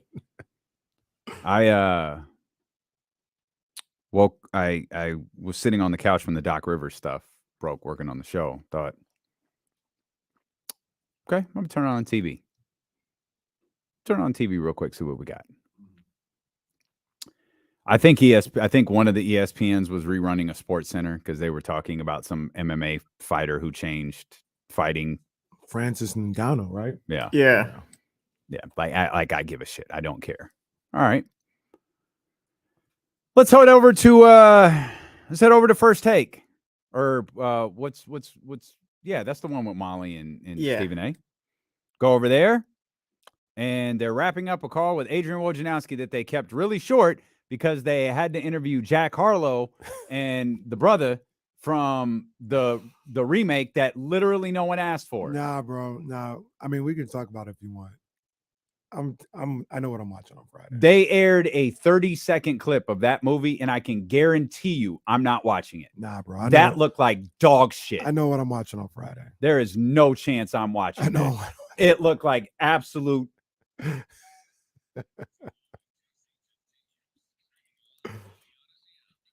I don't know why it's so hard. It looked like garbage. Nah, I know what I'm watching. I'm sorry. Collectively, unless you're driving, raise your hand if you asked for a White Men Can't Jump remake. No, okay, see, it looks terrible. All right, man. Look, it's poorly. It looks. Nobody awful. asked for it. It right? looks awful. Nobody asked for it. But White Men Can't Jump was like 30 years ago. What's your point? It's somebody today might not look at White Men Can't Jump and think that it's funny, or even think that it's witty. I can guarantee you. I do. From the clip that they showed this morning, I ain't gonna think this is funny. Well, I mean, maybe. Also, Jack Harlow can't act. That's remain to be seen until Friday. I'll be watching it. I've kind of changed my tune on remakes. I ain't watching. I've kind of changed my tune on remakes. I watched House Party. Well, it's probably terrible. It was ass. Yeah, it was disgusting. You also LeBron should be ashamed of it. That's LeBron's biggest L. Is the House Party comparing it to House Party? Damn right I am. And it's you can't make the comparison. I can do whatever I want to. White Men Can Jump. This new one is a standalone movie. Might be all right. Has there been a remake of a movie that's been good at all lately that's come out, or ever? Space Jam sucked. No, LeBron Space Jam? Yeah, it was fine. That was horrible. It was fine. That was an abomination. It was not. It's fine. It wasn't as good. I'm watching. No, it wasn't as good. No, but like we were. I'm watching White Men Can't Jump on Friday. Okay, well, good for you. Tell me about it. In fact, don't even mention it to me because I'm not watching it. Look, look. I forgot about this one. Coming to America was awful. Jeez. Awful. I thought. You know what? Let me watch this again. You watched it again? Yes. It was worse the second time around. Stop remaking movies, you uncreative jerks, and come up with something new. I will not waste my time watching White Men Can't Jump, especially after that 30-second clip I saw today. Once again, it's not. Unless it's not even necessarily for us. Well, cool then. I don't have to watch it then. It ain't for me. I don't know who the hell it's for, but it ain't for me. I bring it back to a newer generation. Whatever. We'll go watch Woody and Wesley. They're probably not going to think that's funny. Well, then they're stupid. Let's get TC in here. The guy running around talking, it's pretty. It's so pretty. Like, you think Reese is going to laugh at that? Well, that's funny. I don't know. I think it's funny. I like it. No, the part that's funny is I'm going to go get my gun. That's the John Morant character. That's the John Moran That's character. an all-timer. My man goes to rob the store. Is that you? Get your ass out of here. Marcus Johnson still dunking every birthday. Still dunking. Yeah. I think the high flyer does that too. Yeah. I think so. The high flyer's that's a big dude. Hank's a big dude. I played with him one time over at full court. He was a problem. Oh, he was an NBA basketball player, so that checks out. He was a problem. He was on my team, so it wasn't no issue for me, but yeah, he was a problem. Let's get TC in here, and then I'll hit you with that interesting little note I found regarding the Lakers Warriors series. TC, what's going on, baby? Yeah, what's up with my two brothers? We good. What's up, TC? Just tapping in with y'all, man. Hey, y'all crazy on the movies. D-Lo said go see your boy Woody and West. Yeah. Go watch No, it. look, one of my favorite movies of all time, White Men Can't Jump, the original. You're not gonna get me to say a bad thing about it. I love White Men Can't Jump. Right. Hey, but look, hey, on another note, hey, would you? I know it might sound crazy, but hey, would y'all be angry? Like, how would y'all feel if Monty, right, Uncle Monty, if he pulled off a trade, like, Luka, they talking about trading. What if Monty pulled off that trade to bring Duke to sack? Would it be in a way? What's the feelings behind that? Bye, TC. I'm assuming you're talking about De'Aaron Fox in that deal. No. Bye, TC. No. And I know it sounds crazy probably to the rest of the NBA. And they're like, oh, he's a better player. No. De'Aaron is a son of the city now. We're not trading De'Aaron for Luka. Here's the thing, too. Like, if the Dallas Mavericks were to move Luka Doncic, regardless of what happens tonight in the ladder, if they're to move Luka, everyone's going to know why. It's not, what is Mark Cuban? No, everyone's going to know why. And I don't even think people are, it's a risk, no doubt, because Luka's 24, 25. Yeah. Like, it's a risk. And a generational talent. But so far, you can't be thrilled with what you've seen in terms of winning and building a team around him. He's a great individual talent. Directly from Awful Announcing. Uh-oh. The Los Angeles Lakers 121-101 Game 6 win over the Golden State Warriors on Friday night ended a dynamic series on a high note. The game, which aired on ESPN, averaged 8.64 million viewers. That's a good number. Per an ESPN release, that's the most watched NBA conference semifinal since 2011. LA's victory in the 6-game series drew strong viewership throughout. The first 4 games averaged 7.6 million viewers. That's a really good number. With each game hitting multi-year highs for ABC, ESPN, and TNT. Game 5 last Wednesday continued the trend on TNT, averaging 7.5 million. These numbers are good. Overall, really good. Hard to beat. The 6-game set averaged 7.8 million viewers. It's hard to beat. That's a hell of a number. Incredibly, none of the 6 games are the most watched in this year's playoffs. Wait a minute. You named all those numbers. I said they were some great numbers. It'd be tough to beat. I don't expect anybody to beat those numbers. You're telling me somebody beat those numbers? Game 7 of the Warriors-Kings first round matchup averaged 9.8 million viewers. Good for the most watched first round game in 24 years. Damn. Game 4 of that series also averaged 7.5 million viewers. Better than games 1, 2, and 4 of the Lakers-Warriors series. Damn. That's all. So LeBron James played for the Kings? No. Oh, so this was Steph Curry versus LeBron James. Yeah.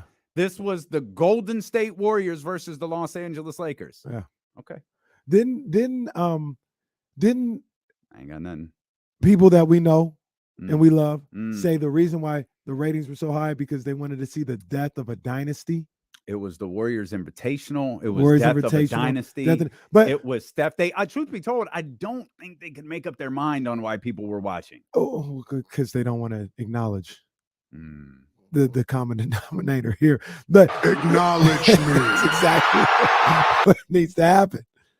But if that's the case, Weren't there 2 games against Los Angeles that were, quote unquote, to see the death of a dynasty? Yep.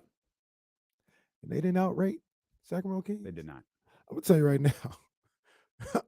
I'm gonna tell you how I feel right now.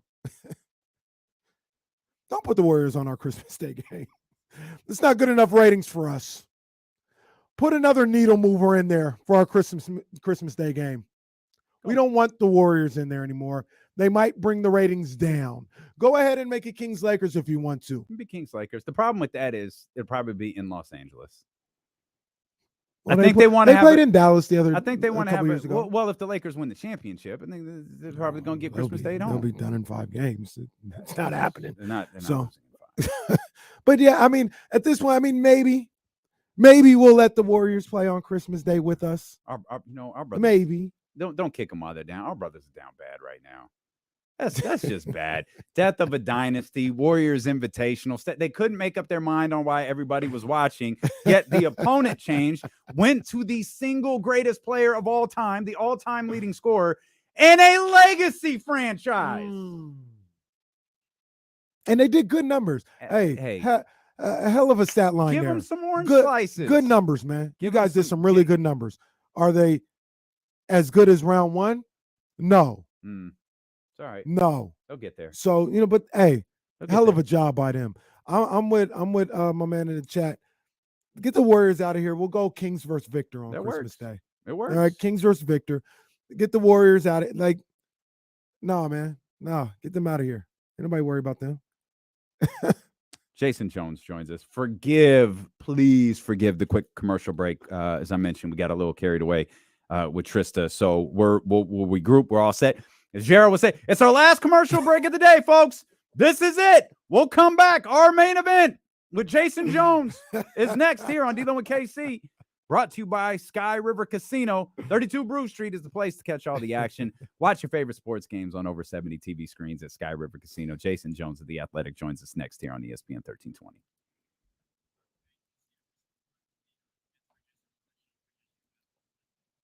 Yeah. Just to cut that, man, so the people could see that. The last little announcement, the ratings breakdown, man. Cut that so people can see it. You know what I'm saying? You know what I'm saying? Say it so they can see that.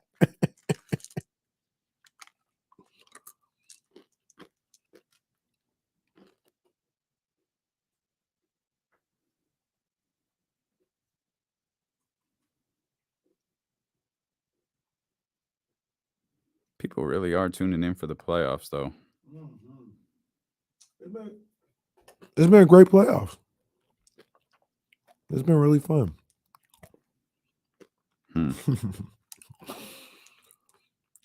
was talking to Jazz yesterday, and she was like, hey, is there any games on today or whatever? I said, no. And sadly, we're at the point of the playoffs where it's 1 game a night. And some nights, nothing.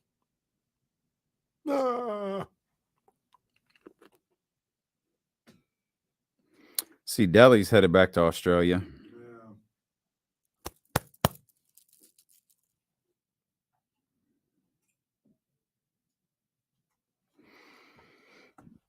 Delhi could come back to a random game in February, get introduced by the crowd, and get a standing ovation. Kind of like Harry Giles did. Oh, man, that place was loud when Harry Giles. Oh, man, that was a pop.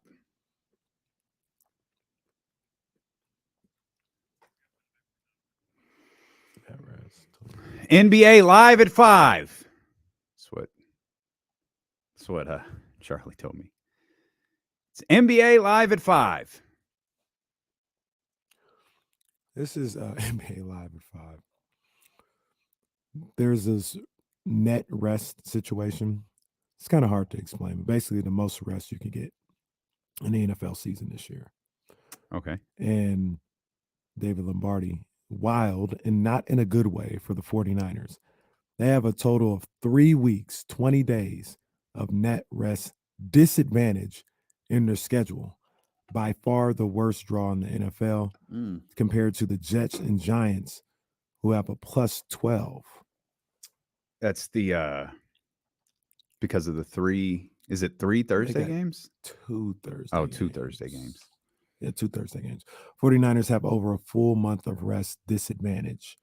Jaw-dropping number, really. Are the 49ers a legacy team in the NFL? I think Yeah. so. I think so. Yeah, I think Them, so the too. Steelers, and the Cowboys?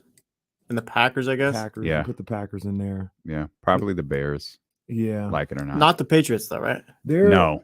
Okay. The Patriots Well, are like no, I think the Patriots are like the Warriors. Yeah. They're a dynasty. I think they're a dynasty. I don't think the Patriots are a legacy franchise. I think they've done it long enough to create a sustainable, like they've got like a whole generation of fans now. Like they were kids and now they're young adults. It was like 20 years of it was a 20-year run. So I think they're Spurs We'll level see. dynasty or We'll see. legacy team. we'll see. But I think their legacy teams,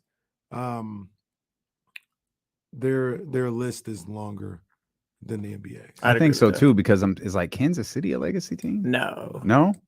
I Okay. don't think so. I don't think the Kansas City's more like the Warriors. Okay. Well, Than the Patriots are. Nah, I disagree. Nah.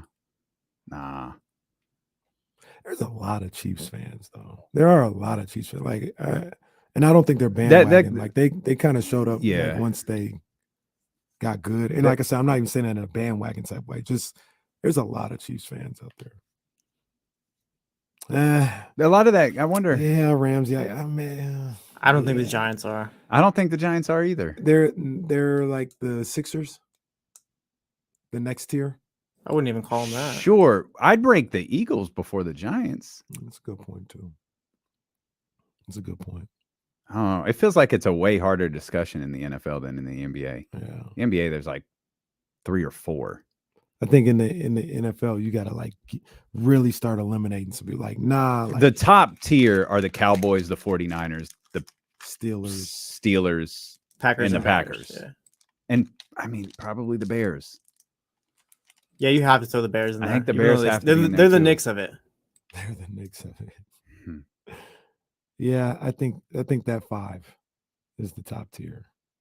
Because then you start talking about Denver too. And some people, but I think Denver's in that second. So I'm tier. wondering now that you said Denver, I was thinking this when we were talking about Kansas City. Like, how much is that is our proximity to the Raiders? Like, we're so, because of the AFC West, we're so wrapped up in those rivalries. Obviously, we know that. I think Denver's for real up there. I think they're second tier. I think they're on the same tier with the Raiders. I think the Raiders are second tier. And that's where I'd put the Giants. I might put the Eagles. Raiders at the top of the second tier. Maybe, yeah. I put the Giants and the Eagles and Patriots there. And to be honest with you, it might be about it. I think the Saints are a tier below. Dolphins and Saints are probably on the same tier. That's really, I think that's where it's. Everybody else kind of lumped in together at that point.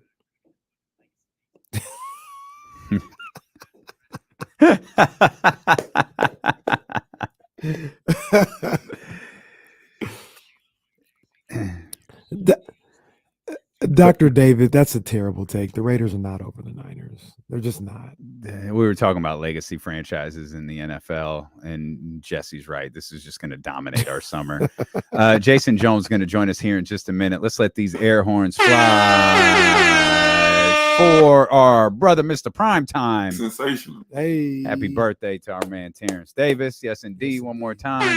And happy trails, as the folks on PTI would say. Boy, mate. To Matthew Dellavedova. Yeah. Deli's on his way back to Australia. Australia. Deli he's like the prime example of what I talk about with this team in this city. They all eat free for free forever. Deli comes back after his 2-year deal in Australia to sit courtside next to Vivek to watch a game. They're going big time applause for Deli, maybe even a standing O. He'll get a pop. He was part of the Beam team. Yeah, he'll That's absolutely the get a thing. pop. Are the Kings just the Beam team now, or is it just this year's team? I feel like it's this year's team. Okay. I feel like this year's team. is the Beam Team. And here's the president of the Beam Team, and he eats free anytime he goes out. That is our man, the culture writer over at The Athletic, our brother Jason Jones. Jay, what's going on, baby? Nothing much. I'm looking around who you talking to. I didn't know I was part of the Beam Team till now. Oh, yeah. You with us, Oh, yeah. man, You with us. You with us. I know you're excited about tonight, and we'll get to that for sure. We want to start. We haven't got to talk to you since, you know, this weekend's news broke with Ja Morant. What always interested in hearing everyone's perspective on this. Like, what do you think the next steps for Adam Silver in the league office are with Ja Morant? It's tough for me because I don't know how you just legislate immaturity or just outright just either you're immature, you're just outright dumb. I don't know how you legislate that. And when I first see when I woke up and saw the alert on my phone, I literally thought, why are they rehashing this? This happened a couple of months ago. Because nowhere in my mind did I think he would do that again. And I've just kind of watched this thing become so many different debates. A Second Amendment debate, which I don't understand because no one was wild. I was like, how did Ja become the face of the Second Amendment? And then it's like, well, it's not like he wasn't arrested. No one said he committed a crime. Right. Unless lacking sense is a crime. Right. I mean, no one said he did anything illegal. And it just kind of reminded me that this is where people didn't pay attention in government class growing up, that the NBA is a private business. If the NBA says, I don't want my employees flashing guns, the NBA can say, don't flash guns. And I don't know what you do. I mean, it's the off season. He's banned from team activity. What, he can't go to the draft party? I mean, what? He can't come by to the facility. I don't know what the punishment is right now. He can't go to Vegas for summer league with him. I mean, his key card don't work. Yeah, he can't get in the building now. But I mean, there's got to be something. I mean, because it's like, is it illegal to have a gun? No, but if you around the NBA facilities or with the team travel, it is. He wasn't with the team, but I said at the very minimum, he got to get his head checked. Yeah. I mean, this is just ridiculous. I mean, he didn't even make it 3 full months. Nope. And I've seen people saying they're getting on his dad need to check him. His friends aren't his real friends. To that I say, I don't think his dad put the gun on him and said, "Hey, show them." At some point, we've got to stop this game of everyone's fault except Ja Morant's fault. Right. I've seen people blame, like I said, Second Amendment people, like leave him alone. People, his friend ain't really his friend. I mean, yeah, his friend went. I'm pretty sure he wasn't like, "Hey, I'm gonna go live real quick. Hey, Ja, flash the heat." Right. He actually tried to look out. He was like, "Oh, he's got it up. Let me put it down." He's like, my bad." It's kind of like when you got that one homie who he's with his girl and they having issues, and she called. You like, "Shh, be quiet." We don't want. They tried, but I mean, they got And I saw something interesting. I mean, just looking on Instagram, Gilbert Arenas was like, Ja better come up with like a drug or alcohol problem or something. He better find some reason to have to go away for the summer and try to come back a new man. Because, I mean, and me, being around the league and knowing people in Memphis, this is just like the tip of the eye. I mean, he's had issues out there for a while, from what I've heard. Yeah. And, that there was that story reported, this is just a continuation. And a suspension is coming because I think everyone focused on the 2 Instagram instances, but this team knows of a lot more stuff. I mean, even the something reporting that with the Washington Post story, I believe. Yep. There's more stuff out there besides that. Right. So I expect a lengthy suspension. I don't know how long that is. What did he give him? 8 games last time? Oh, it was 10. I mean, he missed 8 voluntarily, and then he gave him time served, and then he missed 2 more after that. I mean, if they hit him with 25, I wouldn't be shocked. That's on the low end. We keep thinking he's going to get suspended for more just because he made Adam Silver look stupid. Yeah. Yeah. I don't know how you said that to the Players Association, Right. but like I'm starting to lean more towards 30 or 25. Because initially when some people say like 50, like I would understand it, but it's kind of hard to give somebody more than half the season for a bad look. You know what I'm saying? Like when the weapons weren't, when the gun wasn't at a team facility, he didn't break an NBA rule. Like I said, he broke a rule of being not very bright. Mm-hmm.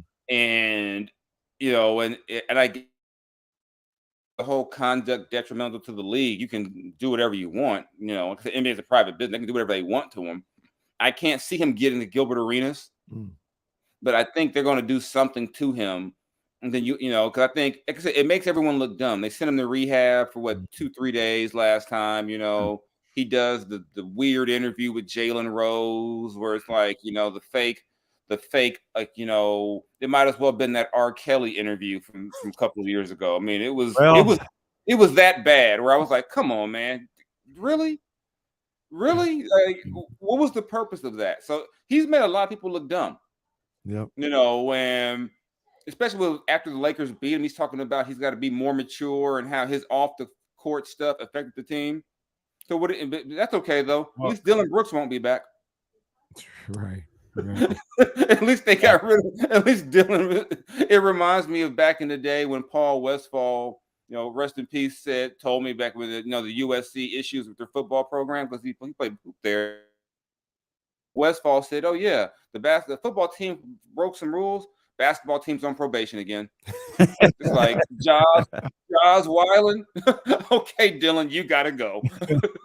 Well, we kind of talked a little bit about Memphis too, and we talked about Ja and Dylan Brooks and everything that happened in that first round series. And we asked the question, not saying we want him to or he should, but is Taylor Jenkins kind of getting a pass here? Because it seems like they are wilding in Memphis, and he's the head coach. I don't know if he's how much blame you put on him when like some of these things aren't happening with. I mean, Dylan's biggest issue was he talked.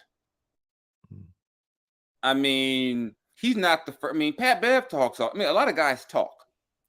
Like I said, to me, Dylan was more entertainment. The stuff with Ja, this stuff is like off the court. I don't know what Taylor Jenkins does with this. I mean, we're gonna put Taylor in the car while listening to NBA YoungBoy with him. I mean, I don't know what you do with this. I think this goes beyond Taylor Jenkins. This is like an organizational thing. When a team gets like this, I don't know if you want. This is top. This is up top. I don't think Taylor has the authority to suspend John Moran or affect his pay or anything. So I think this probably goes above Taylor Jenkins.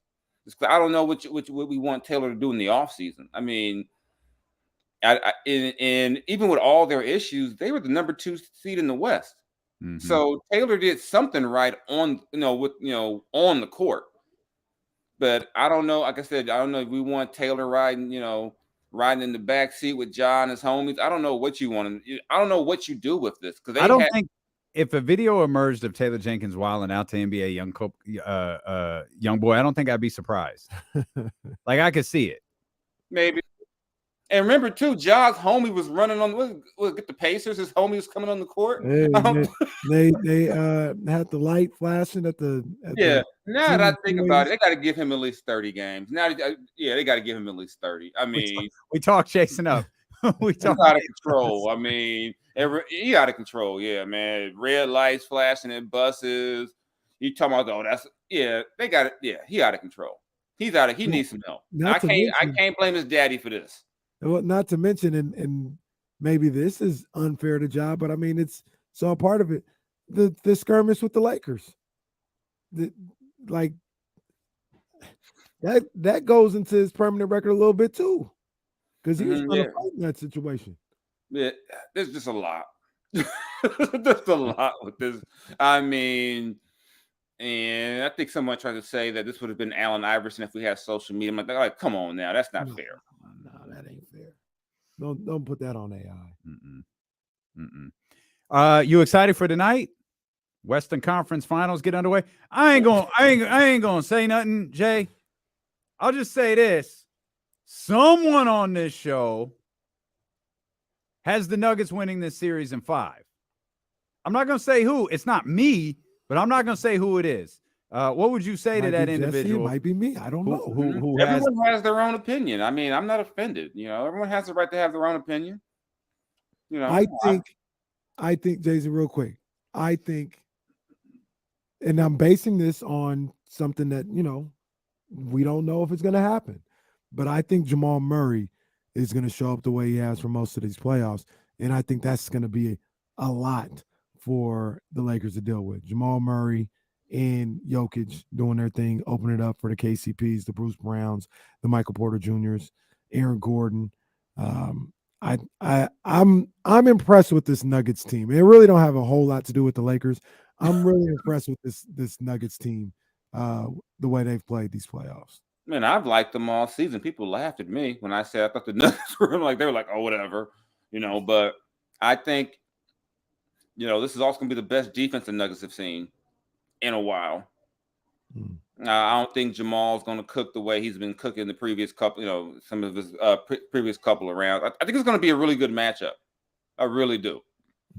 I mean, I think, you know, defensively, you know, AD's not as comfortable being out on the floor against Jokic, which, you know, where he beats a lot of centers is that they don't want to go out there and, you know, kind of in the deep water with him on the elbows and beyond. You know what they can throw Aaron Gordon, you know,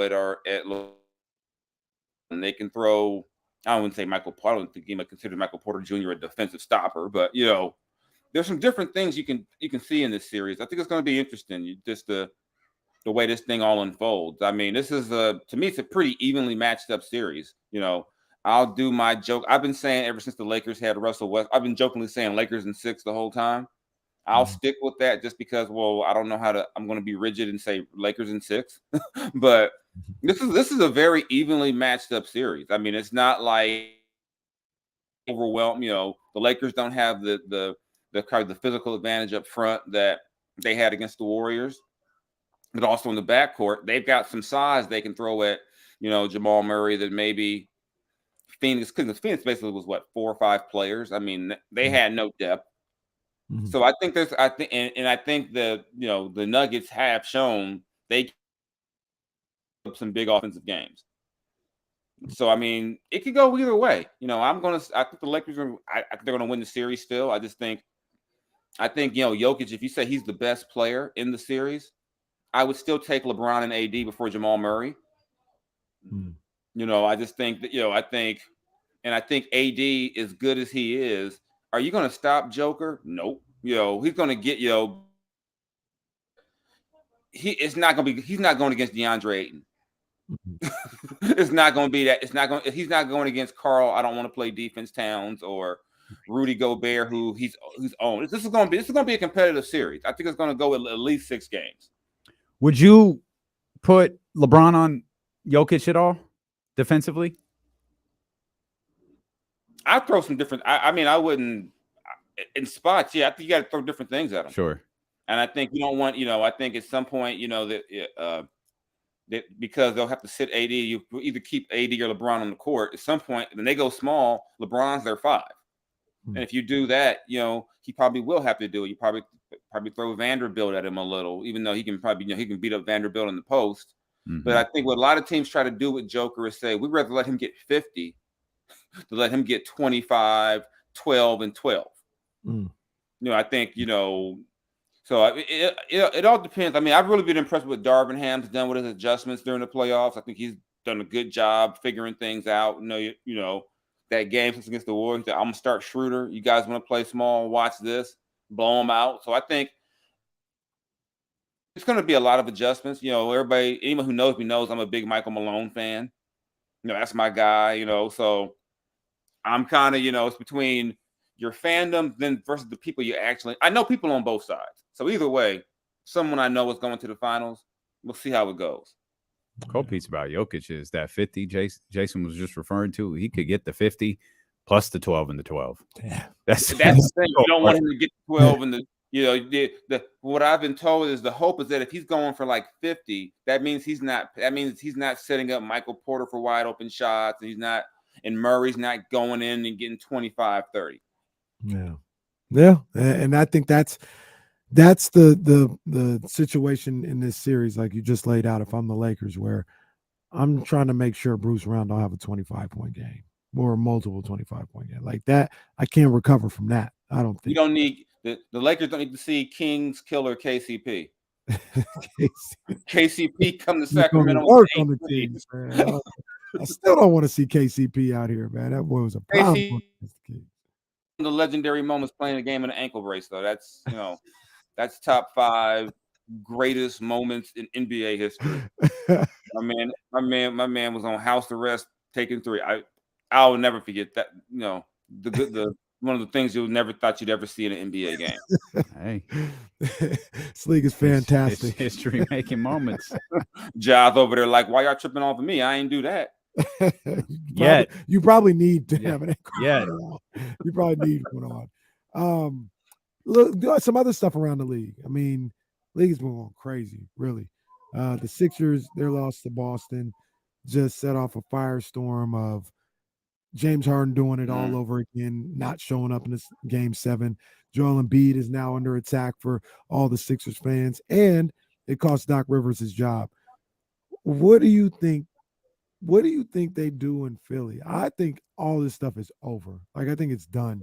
Then you probably won't do it this summer, but you're probably a summer away from trading Joel Embiid.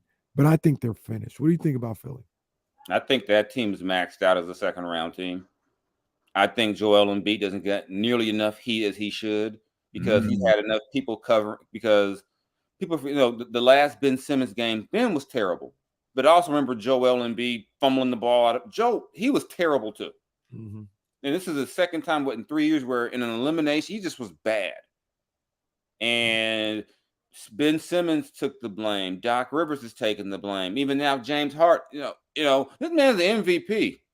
He won. I voted for him. He's the MVP. I don't think it's fair to not expect the MVP to be 4 of 15 in the third quarter of an elimination game. Right. And Doc has a history of not being able to close out series, but so does Joel Embiid now. And Joel Embiid has a history of he can't get out the second round. And I mean, if the same smoke they had for Chris Paul for years about that, it's time to get some of that. We know what James Harden does in big moments in the postseason. He gets tired and gets ready to go to a gentleman's club. We've seen this act from James repeatedly. And with all that said, this season wasn't about James Harden for them. It was about the MVP needed to be the MVP. And he wasn't. And I think you remove Doc, whatever happens with James happens or whatever, but this is all about Joel Embiid now. And I know I have a lot of friends who are Sixer fans. They're ready to blow the whole thing up. They're like, they went through a 10-win season. They went through the whole process to be a second-round playoff team. That's some nasty business. You went through all that, all these picks, all these top 3 picks to lose in the second round. Fair to fire Doc Rivers? I think it's fair. I don't think it's all his fault, but if you watch the second half of that game, it's clear the players didn't care what Doc had to say. I mean, those guys gave up. Which that's a problem. I mean, like that's a problem in and of itself. Like we could criticize the players for giving up as well, but if Doc's not getting through to those guys, that's on Doc too. Yeah. And sometimes it's quite me watching them in the postseason since that fourth quarter of game 6. Yep. It was pretty clear that they didn't care what Doc had to say. Yep. I mean, how do you call a timeout and they go out there and they're still okay? We're gonna keep jacking up threes. Why not? We're just gonna sit there and let Jason Tatum do whatever he wants. I mean, it was embarrassing what happened to them. I mean, yeah, Doc, like I said, you look at Doc's track record. I was gonna ask you. You think Doc is unfairly criticized for that? No, just in his career though. I don't know if it's unfair. I mean, I think any coach just had his. I mean, what is it? He's 0-9 in his last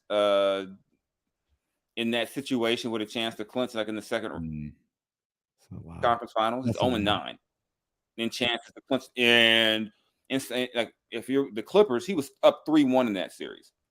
This series, you're up 3-2 with a game at home.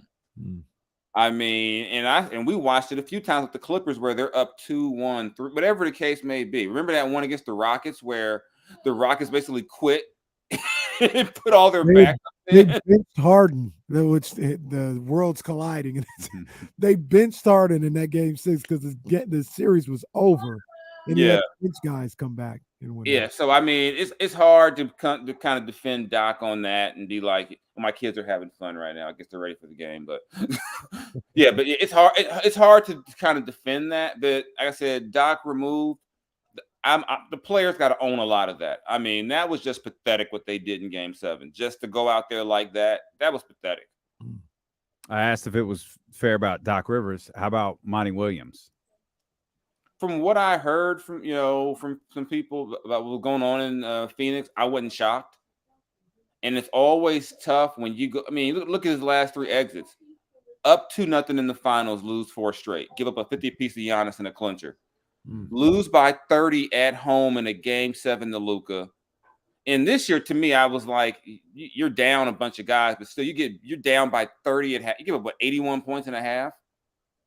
It was clear that he and DeAndre Ayton won't be exchanging, Christmas gifts this year. I don't even think those two exchange pleasantries. I don't think they. Yeah, I think when Monty Williams sees DeAndre Ayton, he asks if he's on his phone. Yeah, he gets a text right then. When DeAndre walks by, he just starts texting someone like, "Why did they pay him this much money?" And and plus you got new ownership out there.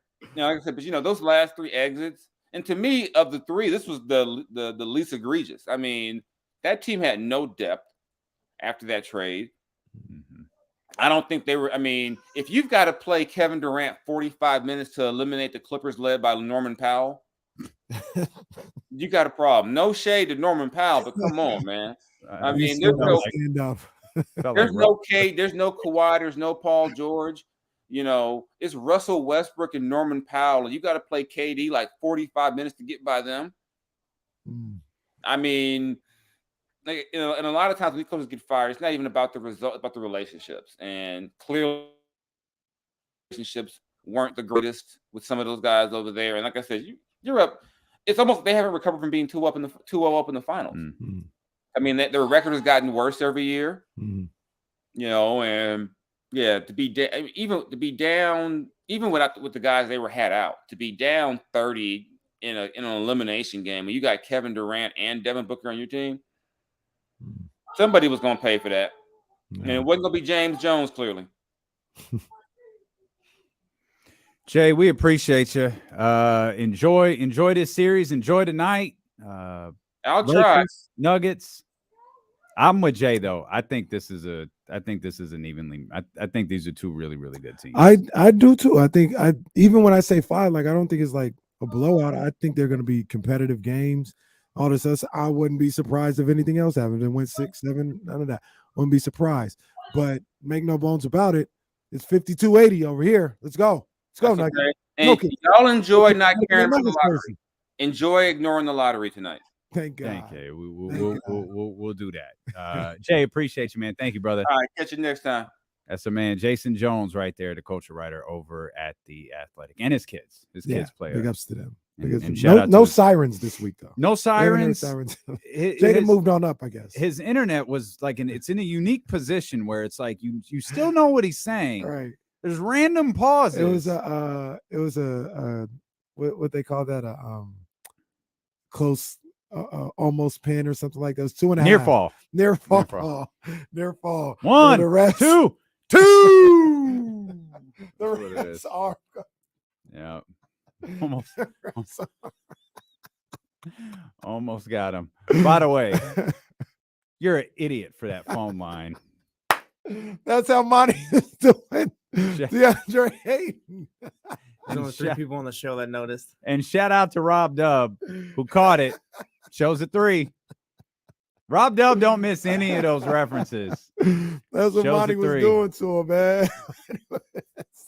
Monty hit him with the Napier. Like, shows a 3, pal.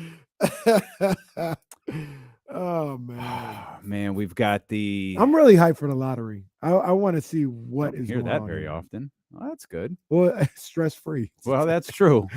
That's true. Did you know that? I think it's.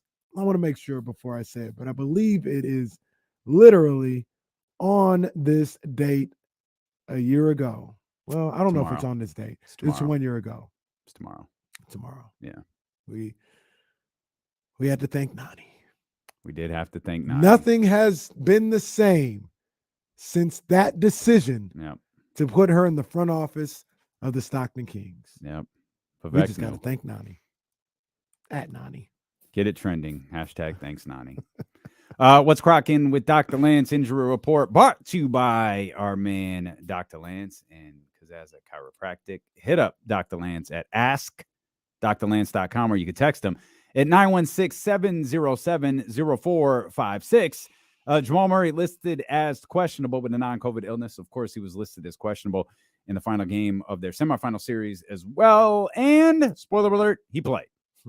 LeBron James, Anthony Davis continue to be listed as probable with stress injury for Anthony Davis. Right foot soreness for LeBron James. Expect that to continue, though don't expect either of them to miss any games should unless their injuries are aggravated. Of course, Mo Bamba is out for tonight's game as well.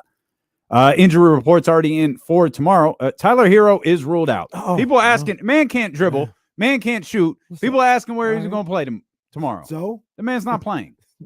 So though he did take a shot with a broken hand, so I guess tough it out, Tyler Hero. That is the What's Cracking injury report with Dr. Lance. Head over to askdrlance.com or text them at 916-707-0456. Big thanks to Jason Jones for being with us. Yeah, man. And Trysta Krick for being with us. We do have tonight's Western Conference Finals here on ESPN 1320. I think we got both of the conference finals and the NBA finals the rest of the way. So we are your home for the NBA playoffs. We are your home for the NBA finals as well. And I'm excited for the series. I don't know how to call this one, to be completely honest. I'm not going to diminish Denver. Denver wins, wouldn't be surprised. Lakers win, wouldn't be surprised. 5 seems like a stretch to me, no matter how close the games are. But I'm definitely excited for this series. I'm more excited for this series than I am for the Eastern Conference Finals because I do think that series is ending in 5. I'm just not giving the Jimmy Butler their respect, which is dumb. But I feel like they've had a good run, and now it's kind of a point where this team is depleted. They're missing Tyler Hero, their second best player. Right. The fact that they're here is freaking incredible. Right. To think that they could keep going is that's a credit to Miami, but that's an indictment on Boston. Don't get beat by a team that's missing their second best player. I agree. I think, but I agree with you as well. I do think this series is going to be interesting. Going to be a lot of fun. Going to be really competitive. Like I said, I think Denver's going to win in 5, but I think it's going to be a lot of close games. I could see it going every which way but a sweep. And I know you're saying one extra game or whatever, but I don't think either team sweeps, and I could see either team winning in anything other than a sweep. You mentioned you're excited about the lottery because it is. It's a huge day in the NBA to find out where Victor Wembanyama is going to play. Houston's a part of this conversation, obviously, and we talked earlier about Houston landing the number 1 pick. By all appearances, it certainly sounds like James Harden is going back to Houston, or if not, I'm not trying to pay attention to betting favorites to land potential free agents because we've seen some interesting things out there. But let me ask you, is James Harden in Houston good for that Houston team? I don't think so. I mean, he's going to be the one to teach the young guys what to do. And so, like, Ime Udoka strikes me as a guy who just won't put up with his crap. But it's also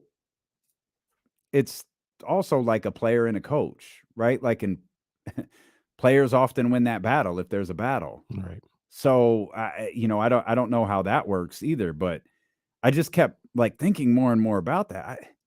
I don't want James Harden with that group. When you talk about veteran leadership, James Harden is not the guy I'm thinking that's what about. I'm saying. Like, I don't need him mentoring the young guys out there in Houston. I don't like Absolutely not. I don't know why they're so allegedly hell bent on bringing James Harden back. I don't get it. I like the direction of their team.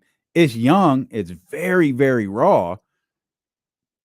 But I like it. Right. I'm instantly not going to like the Rockets if James Harden is back there. I'm not. I'm just not. I'm not a fan of that dude. Yeah, I appreciate some of the things he did this postseason.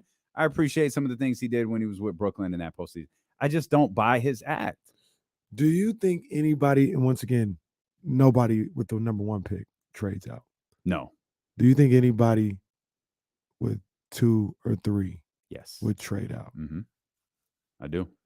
Which, like, real quick, do you have any teams in mind that you think that might trade out?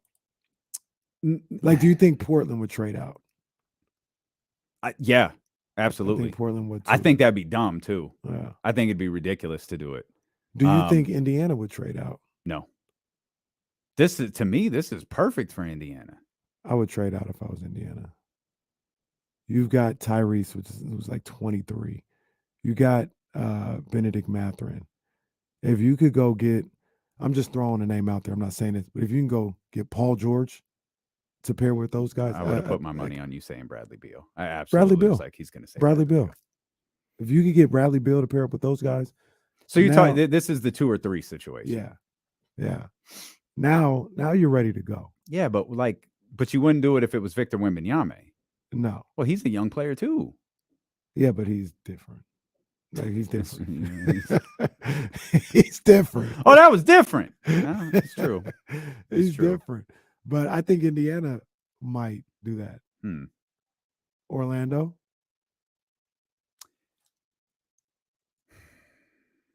Orlando's interesting. I feel like Orlando's like more developed than Houston. Yeah. So I feel like the same though. Like they got a little more. They got Paolo,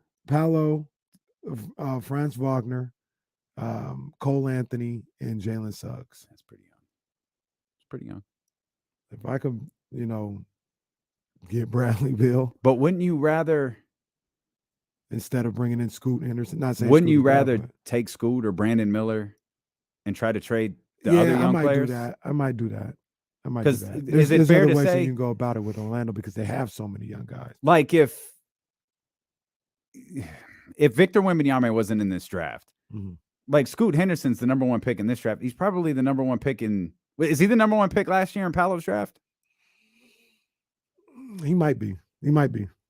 I mean, you got Chet. It you feels got like Chet there, these prospects are really, really high. Chet is Victor Chet's light, so you got the same kind of who we scenario. haven't seen. But man, boy, I would probably try to package something else on my roster rather than giving up 2 or 3. If OKC had 2 or 3, wow, would they trade out? Man, for what? Some power forward. I don't know. I don't know. I don't know what Oklahoma City does if they're number 1. Like, that is a sneaky, interesting scenario. You trade Chet. Like, you do, right? Yeah, you trade Chet. Damn. Please don't let Indiana win the lottery. Just don't let Indiana win the lottery. I literally don't care who else. Just don't let Indiana win. I'm still putting my hat in for Charlotte. Come on, Mike. I do not. Why do you want Charlotte to win this? Because I want LaMelo, and once again, I want him out of the Western Conference. I got that. And number 2, I don't want Detroit to get it. Number 3, I want to see LaMelo and Vic. Let's go. All right, we got the Western Conference Finals coming up at 5 o'clock. Until then, if you listen on ESPN 1320 or the Odyssey app, we'll run it back next here on Sacramento Sports Leader ESPN 1320. Still go Kings. Thank you, Aunt Nani. All right, guys, we're out of here. We'll have to do this every day for now because Mia's got to get in here. So we out of here. My ears, man, my ears have been clogged for like 2 hours. Driving me nuts. Appreciate you guys so much. Hit the thumbs up before you go. And we will see you. That's exactly it. That's why I do not want this to happen. We'll see you guys tomorrow. Holla.